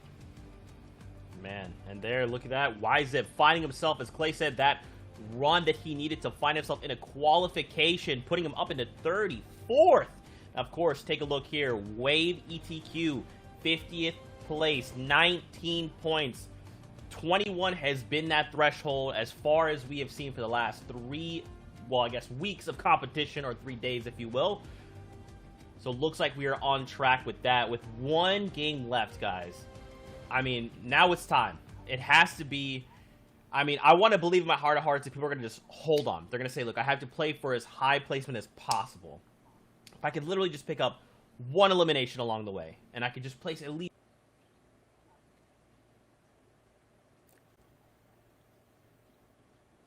All right, looks like Zeke might not be placing near the top 3 in this desk, but that's all good. Well, I think the point is what he's trying to get. Okay, what he's trying to get to, I think, in my opinion, is basically he's back. All right, almost back. We have a package to see what Zeke is actually talking about. Sundown, break it down for me here. Who are we looking at contending for these top spots? So this was looking at kind of what happened to the top 3 and what really enabled Exqueeze and Slender to really make their push towards the top. And the difference here was they went down just later on in the match. Rezone picking up a great elimination there on the Thomas HD. We talked about Refsguard, who's been very consistent in terms of his placements, but the problem is if you're relying on making it into the top 15 and the top 20 every single time, one time being picked up early can be the difference, and that was the eventual game winner picking up there. Exqueeze also going down in 51st. Keep a note on that and keep an eye, because every single one of those points could matter. It could have made a difference in terms of pushing him 1 point up and above hitting the threshold, while meanwhile Slender is able to get a key pickup onto Mr. Savage there, and you can see him right now. Again, keep an eye on that top left-hand corner. 31 players remaining, and while he's only at 50 HP, he goes down. He misses that top 30 threshold, so both the players dropping 1 player beforehand before getting an additional point, and now we are tied at the very top. They'll be going back to back, and who will be able to pick it up? Yesterday we saw Toos and Exqueeze in the exact same situation, and Kiriachi came over to Risky Rios and just absolutely bullied Exqueeze off of the start, pushed him out of the match, and knocked him down into second place, while Toos was able to secure the victory. The question is, can Exqueeze step up today and with a second opportunity to secure a #1 spot in EU? Will he rise to the occasion? Rise and Race 2. There's basically two different racetracks right now. One of them is X-Squeeze. He has his own vehicle. He's looking to just take things by storm and finish first. On the other side, it's a 1-point difference on the other track to get into top 50. There's players like Wiseup trying to get in. All these cars, though, are running on the same fuel, and that is stamina. I've got a lot of it. Sundown does too. Zeke might be running out kind of, but it's all good. Still, a lot of these players are falling through the cracks, and that's a problem for them, right? We saw what happened to X-Squeeze yesterday. I hope it doesn't happen again. Wiseup is rising fast. Is he going to hold, though? It is so close all the way around, and I think Game 6 is going to be one of the most different games we've seen in terms of stakes from first place down to 100th. And again, don't forget any of those players in the top 10. We just saw a 20-point performance coming out of Wiseup. A victory royale is worth 14. Each elimination is worth 1. Generally, we've seen about a 4 to 5 eliminations going through with the victory royale on average. So you can paint it in for just south of 20 points most of the time. Anybody could realistically make a push, because lately we've been seeing when these players at the top are pushed to the very brink and it's close in Game 6, a lot of them haven't been rising to the occasion.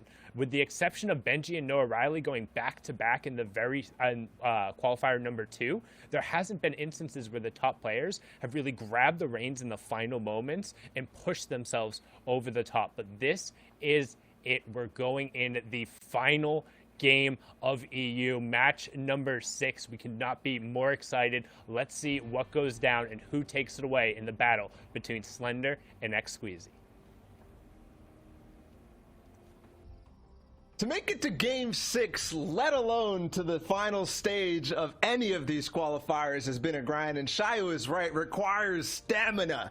And we'll see who ends up having the most stamina out of all this. This has been a unique season of FNCS, 2 weekends for 4 qualifiers, and 7 hours of Fortnite on every one of those days. Stamina is an understatement for everybody, but this is it. This is the end, Clay, of that 100% wonderful season that we've seen so far. Game 6, and we've got a really, really good battle, starting off with Slender at the top. You wouldn't want it any other way. The battle for top, neck and neck, tied with points. You want to see it go down to the absolute last moment of the game. The question is, can Slender stay alive off spawn, which with where he's dropping, he most definitely can. And can Squeeze adapt his gameplay to stay alive off spawn, which he has, right? He's made it to top 15 every game but the last, where he just narrowly missed out on 50th points by getting 51st. And I really like, we're getting our first view of Slender in the early game. The fishing route that he has on the side of the map in comparison to the central location for X-Squeeze at Risky Reels. And here he is again, uncontested. And off spawn, he'll be able to farm up a lot of metal, a lot of loot, but we already saw the first zone with that first map shot. It's going down south, so X-Squeeze will not have that very, very nice advantage of that central map location, whereas Slender on the other side is coastal and already starting to move down south. And while we have had zones go to the south, they've been to the southeast, not the southwest. So this rotation is going to be completely different from what Squeeze has had to do. Now, he's done it time and time again in scrims and qualifiers in the past, but this today could just be the wrench that gets thrown into his plan. However, I doubt that he's going to let the zone affect him that much, especially with how consistent he's played. Or to Caddy Corner, a different locale, a different spot for Link against Dietrich. Nobody has the Kit Shockwave launcher here that I can tell, though Dietrich could have it on the back foot. I don't see anybody still in Caddy Corner, so, oh, what a drop down shot. Dietrich just misses the side wall, and that's the side that Link will choose. No Kit Shockwave launcher, but there's still one player in the vicinity, and with the fact how early this is, you have to wonder if he's trying to hide and wait so that he can go for that vault when the time comes. Even one more coming over the top. Oh, they're fighting for this. They're fighting for this hard. Link with 35 points, he's not that far away. That player trying to get in aggressively with the harpoon. They're going to get in the box. It's going to be Kimson. There's another player down below as well. This is a 3-way fight that could happen. The player down below is just sitting and waiting for their time to strike, but Link has to try to find some sort of engagement that he is favorable to take, because right now he's on the back foot. The aggression is coming out from his competitor, But sometimes that is good for you in the box. You can make the play. You can wait for them to make the mistake. And that's exactly what Link is doing right now. Regaining all of this mats, regaining all of these areas so he can go back and forth between box to box. And that harpoon, he knows, only has 10 charges, and it's already been used 3 or 4 times, so he doesn't have to worry about that pressure much longer.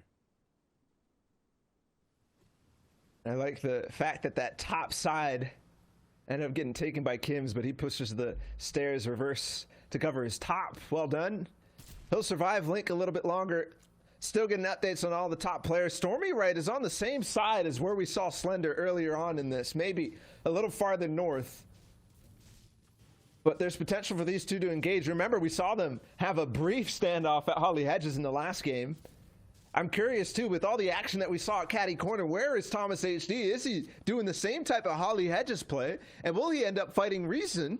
Or potentially even Stormy Right or Slender, if the game continues as we saw last time?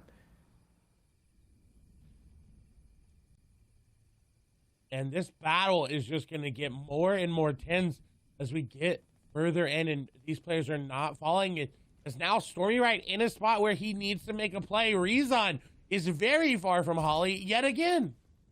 This looks to be revenge for Reason as he got stolen that that day 2, where he was in the lead and got sniped on the backside. Of this time, he's being the spoiler against the players in the front. He's being the player who will take out 2 back-to-back. And again, this time, last time it was Reason against Thomas HD. This time, it's against Stormy Right, and it's a full-on box fight / build fight. Stormy Right maintains height, Reason goes up still, and Stormy Right's going to be the one on the aggressive. He ended up getting cracked a little bit early in the fight, but seems to have evened things up, and Reason now has to spend the chug splashes. I love that. Going forward after the clip of the AR for sure is going to be outlasted, and even trying to phase through that floor. If Stormy Right wanted to go for that replace but backs away, that's the opportunity, and now he'll go up again. Misses that though, and unfortunately he'll have to stay down below, but a big box to work from. Going for a crash pad play to try to take high ground here. You saw it was thrown out there for a little bit, but the shots come through. It was the wrong play. That's down to 51 HP. Now, gang, that's had the chug splashes there, and the crash pads as well. The big shields are in the inventory as well. We'll see. He buys enough time, but the shots coming through, and Rezon looked to play spoiler, but he ended up getting spoiled by Stormy Right. Stormy Right continues. 40 points now. One of the players in contention has the opportunity to overtake Slender and X-Squeeze, and he'll take out Reason, who tried his best.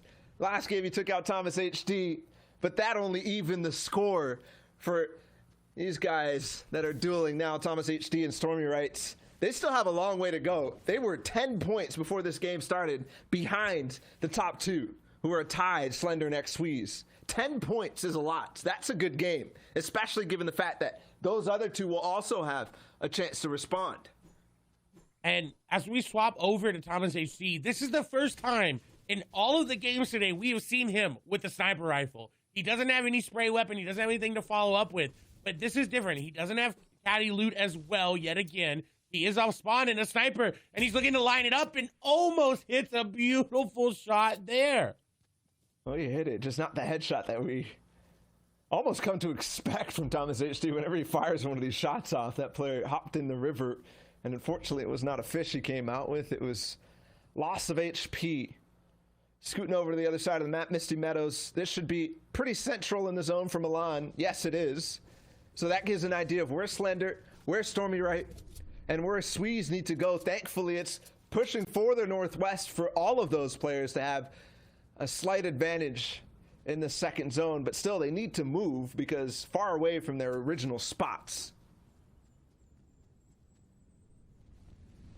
As moving in, Milan does take some damage. I am concerned about where he's rotating and why he didn't try to use a crash pad off the top of that dam there. And he's rotating with that AR out. Is as you see him swap, was not the best decision, as he knows there's players hiding in here. He's got to be careful, and I think he heard him out there, and the ambush will not be set here for Milan, but Milan wants to set the ambush on this player, and they have no shield. The white tag coming through, the crash pad in, there's the shot, and Milan takes down Kanjit. Milan now pushing himself up in the top 10. That was a wonderful spot. He pulled out the charge shotgun expecting somebody to be around the corner, but he was actually farther away. Milan instantly says, hold on, let me actually check this. Especially as you come around the corner, you don't know exactly my position. Even though we have the third person look, he will not see whether Milan comes over, and instantly that's a tag with the burst AR that he had, and saw that he was low HP, and he will instantly pounce on that. Well done. And again, fighting for one of these top spots, fighting for that increased prizing up in the top 10, and Milan doing it day after day now. Pete doing it day after day as well. Someone who's made it, I believe, in almost every single one of these. And today, we haven't really seen much of him. We haven't really seen a lot of pop-off plays. But in his fourth and third game, he had back-to-back fourth places with 3 and 4 eliminations, respectively.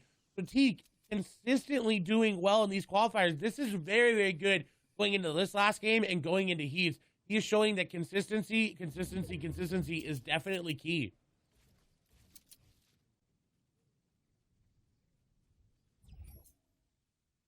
And you can see players definitely playing more calm than we saw in games 2 and games 4, where we saw the lobby dwindle so fast, so rapidly. I expected it to be slightly different, but no, it is intense, no matter what. And there's Thomas HD doing what he does best. Another shot, it's another connection onto Dave. And there's some loots. Not too many upgrades, actually no upgrades, and he didn't even get any extra heavy bullets, unfortunately for him, even though there was a sniper in the kits. Maybe it fell off the hill. Looking at Benji, he hasn't had to move at all in Slurpy Swamps. Not the greatest day for Benji, but of course we're still waiting and still hoping to see a very good performance for him in the seasonal finals. He's got kits launcher. This could be a big one for sure. I mean, you don't go into any of these set games with Benji Fishy in them and not expect him to get a game that will be on par with what Benji Fishy is known to do. Yesterday, even though he didn't play as well as day number 2, he still had a pop-off game 3 and game 4 to bring himself back up to this. So this time it might have to be game 6, but you know it's coming, especially now that we see that he has kits loot in his inventory. Which is so surprising that he was able just to walk in and grab it. Seems like with the shots here, what is this player using a boat to rotate? Benji is going to take down Kims, and I'm not sure what happened there, but a nice elimination from Benji Fishy. He's trying to get ready for Shark Week, I guess, trying to act like a shark himself, but no, the boats don't work like that. It's not a quad crasher. Benji just puts him right down. Hey, man, Joyride might not be in comp, but sometimes you got to do what you got to do and try to have your own little fun. And Save It having to play very well today to qualify, and he did, and he played really well there to get elimination onto Steelix using the crash pad very effectively. I think that was his last crash pad, too, to get into the box and pick that Elam up. Yeah, it was an awkward moment there where he threw the first pad and it didn't do what he needed to do. It didn't break through the bills, but the second one will follow up and do just that and launch him with momentum into Steelix's box. Save It has done what he needed to do this day. On this day, he's qualified. 30 points is definitely way up there in terms of range. He'll be fine. And we'll see him in the seasonal finals. Hopefully, we'll see him through the grand finals as well. Always a different story as well. Shinken just went down to fall damage or storm or surge. In any case, he's down and out. That action feed can be descriptive. I'm going to guess Surge for sure. The last player in that one. As we're down to 70, and you can see it's quieted down significantly. Game number 6 might be the most stacked you've seen all day today. And it certainly paints the picture of how the leaderboard is shaped as well. It is so close. Every move you make, if you make the wrong decision, if you pass the wrong way, you are out. And again, top 50 is what you're looking for here. And just to note, we haven't seen anybody in the top 10 fall just yet.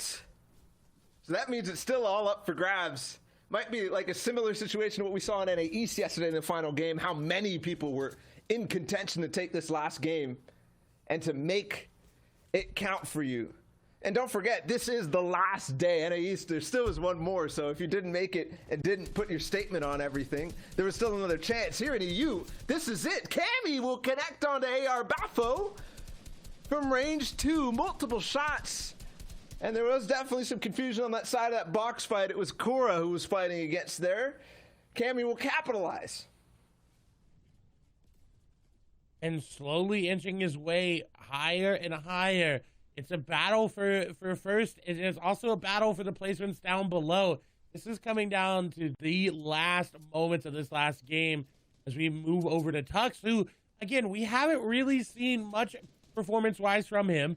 Hasn't really had that pop off of the game. In fact, I think he's placed 24 two times, but his consistency and consistently getting to that top is rewarding him with a lot of points.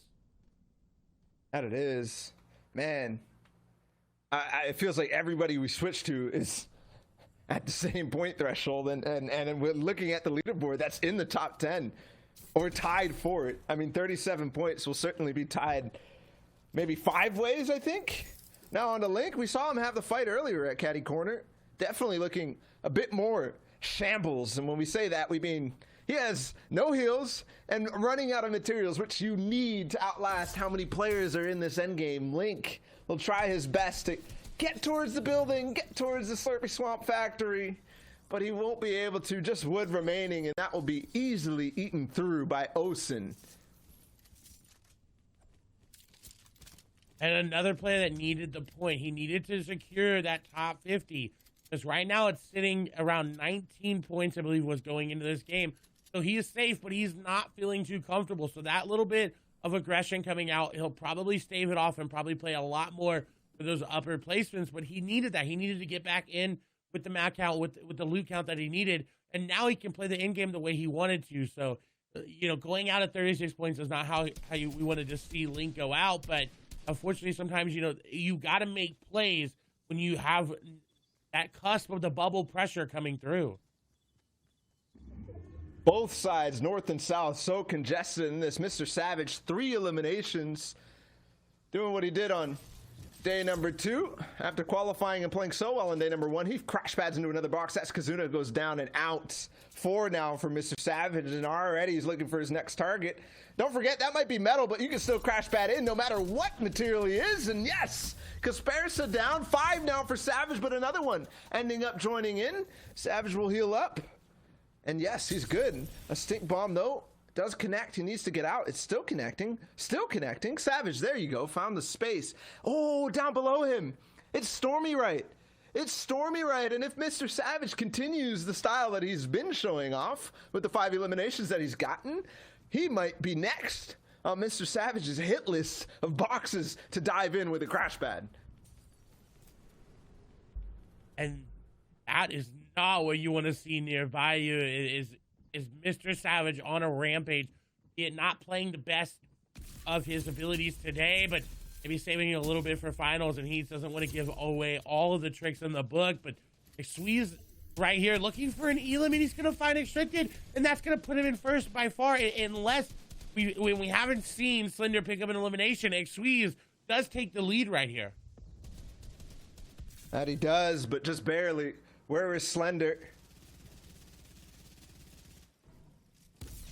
Keep an eye on their scores when they end. Stormy Red at 41, for example, because that could be a number that we have to pay attention to. 49 was where Xweez was at, so keep that in mind. Fifth zone up in the northwest. No, sorry, northeast. A lot of players already crash padding through. How does Stormy Right get there? And is Mr. Savage nearby to cause him some trouble? 56 builds for him. He'll need an impact going into this. He will need an impact almost certainly, and he does get to zone, but at the cost of a little HP and pretty much all of his really, really good heals. 5 minis still remaining. He also has a sniper, which sometimes can really find you something easily in this endgame. And Savage easily finding another elimination onto Kha'Zix. Now I think sitting on 3 or 4 there for Savage, who says, you know what, it's the last game, might as well pop off and might as well just go aggressive and get as many elims as I can. As Stormy Right is looking for that shot, looking for anybody playing a little bit too comfortably nearby. He doesn't have the crash pads to get into these players' boxes, but he's looking for these units because he knows he needed. Paul mentioned 56 builds, now down to 34. This is not in-game material levels that you want to see on a player, especially one competing for that top spot. Final game. Final end game. You know it's going to be stacked. You know everybody's going to be trying to get as best as possible those very, very top-heavy placement points. Again, 14 points available for winning a game entirely, but with the thresholds the way they work, everybody accrues points at the same rate, so it's just a matter of differentiating yourself in the lobby. There's Cammy making his rotate. I think he's going towards the front of zone. Yes, that's the front of 6 zone, getting as close as there as possible. Nate picking up an Elim too. He's in this. Wondering now. Xweez, we saw him pick up 1 on the side of zone, but he was not where we were. Looking for Thomas HD as well. We just saw Stormy, right? So 2 big names, Xweez and Slender. I would love to see right now as Cammy turtles forward into zone, almost gets chunked down from the side of the wall. He'll opt to go to a different layer, stay away from as many players as he can. With that crash pad coming through, he's going to find a very good rotation onto a layer. Nobody is on all by himself. Slender's still alive in this game. He's got to go tooth and nail for Squeeze right now. We know he's down at least below 1 point below Squeeze. He's got to find an elimination. As Cammy's going to find one here. Shots come through. He does end up picking up that elimination as that player decided to land in his box. Cammy says, you know what? You land here, you're going to get eliminated. The perfect kit for Cammy to actually work in situations like that, box to box, when he catches somebody, he'll make it work. Now 2 eliminations. There's Thomas HD on the backside. He's so low, he's probably going to go down. Cammy was right next to him. Same with Robabs. And then up on height, it's ETK, who's working on qualifying. Here's Squeeze. Thomas HD out. That was one of the contenders. Now Squeeze, 52 points. Trying to find some space to actually work out of this box. Still has heals. There's a crash pad. Doesn't get him too far. Another one will be thrown. No beams out the sky. He lands in a really good position. So far ahead of everybody. He's going to get in the box to look out for some Elims. And speaking of Elims, the Savage is going off right now. He's getting elimination after elimination after elimination. And who needs to get that is his Squeeze, though. He needs to find these Elims. Because right now, placement is neck and neck, and there's another elimination that's going to put him another couple of points up above. Slender's still in this game. We have yet to see him fall. Squeeze with the crash pads is getting out and getting ahead of zone. He's got to be careful, though. He's starting to dwindle down the map. 50 builds right now as we see Cammy on your screen there. Squeeze picked up another elimination. He's looking to take the lead here and run with it. Yeah, he might, especially given we just saw Slender way out of zone, floppering, and there he is. He comes up on height. He's going to be challenging against so many big players, Cammy, Slicks, and Frey. Meanwhile, Squeeze down below. He's actually working this low ground. Oh, my goodness, Slender down, up on height. And now Squeeze has a really big opportunity. He just needs to hang on in case anybody else has anything to say.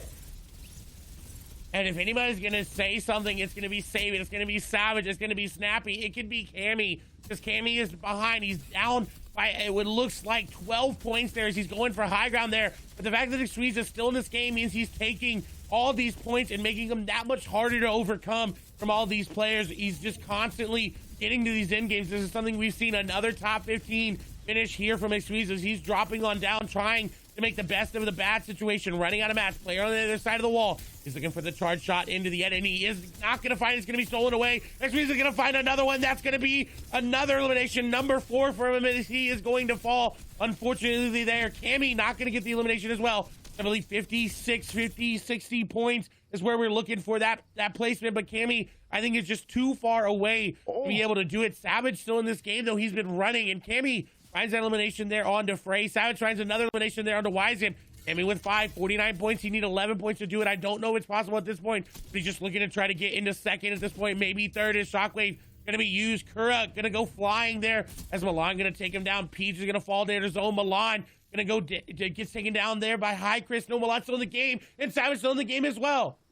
Cammy 1v1v1 up on height, getting Savage and then Milan down on low ground. Savage is going to drop in the box, take a couple of tags, but neither really trade there. Finally, Milan, a little bit of HP. Cammy trying to outlast. Now, final 1v1. This is it for Cammy right here against What? Mr. Savage with 12 eliminations. Where did this come from? All of a sudden, he's way up, and he's just put himself at least in the top 10 now. The trades are in. Oh, it's so difficult. Shockwave will actually send him flying, and Savage will hit a shot.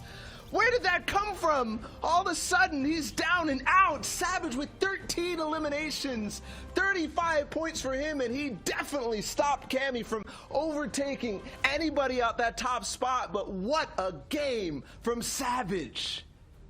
A record number of eliminations coming out there for him. He said, you know what, I've been quiet all day, but now I'm coming out, and I'm just rolling through the entire lobby. 13 elims is nothing to look at and be like, oh, it's only 13. It's not 20. He didn't hit the elim count. That's 13. The closest we've seen is 9. 4 more eliminations, and he picked up the victory royale, which is absolutely insane. But the question is, who is in first right now?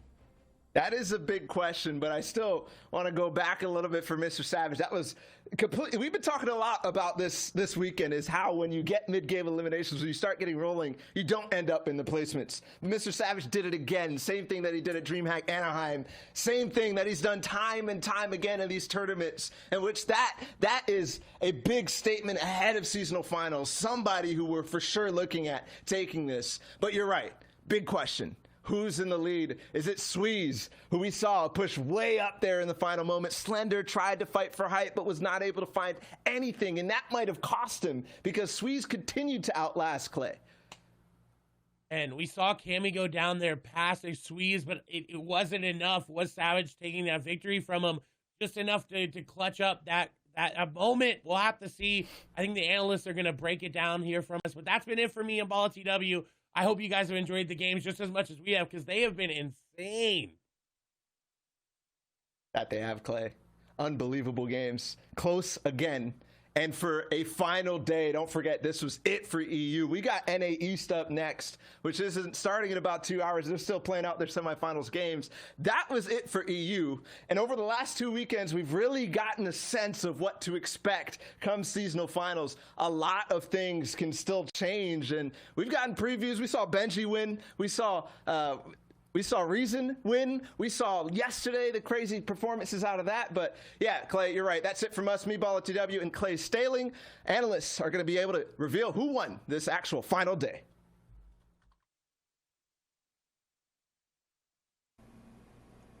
Thank you guys so much. What just a fantastic day of Fortnite here in the EU region. It has come down to this.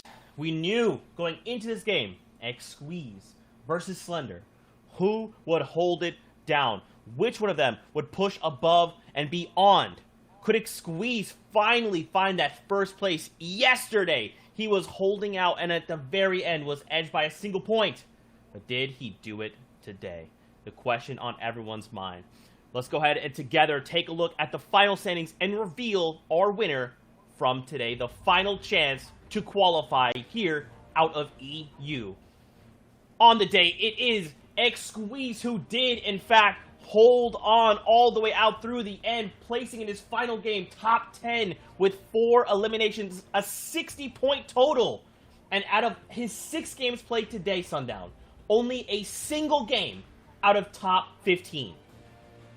Really good job from him there. Was only missing a victory royale to really seal it off, but his consistency was what really brought him to the top. Though I will note, Cammy had an opportunity at the end to steal it away when there was still 5 players remaining. If he had able to get all 4 of those elims plus the victory royale, actually just 1 more before that when there were 6 remaining, he could have possibly had the overtaking. He also had the tiebreaker there, but unfortunately was unable to seize that opportunity. Rounding it out, we have Milan in 4th, Stormy Wright in 5th, Thomas H&D in 6th, Light in 7th, Teak in 8th, Refsguard in 9th, and then Become Legends Slicks in 10th there. So really good performance from everyone out of EU. All of these players will not only get a little bit larger of the prize money there, but they'll get a shot in the heats and an opportunity to compete for the grand finals as we flip on over to the next page. Savid, I think, for me, is one of the best players out of today, although not in the top 10. He held 11th to 12th and never really faltered between anyone trying to move all the way up. Wizip, Kazuna, both of them getting victory royales here, could not break this man all the way towards the top of this page. Shout out, though, to Wakey, Tux, Yanks, Link, Andalex, and Hi Chris, Link also, Kaiju also, all playing so well from 11th down to 20th. The next page over, Mr. Savage's insane 13 elimination win nets him 21st place. And that's the first time we've seen someone break into the double digits. Mr. Savage, you knew what my heart wanted, and you delivered on that promise. Massive props to you, being the first player to do that. I mean, out of 4 weeks of competition, him being the first to do that, very impressive, and speaks volumes of him as a player.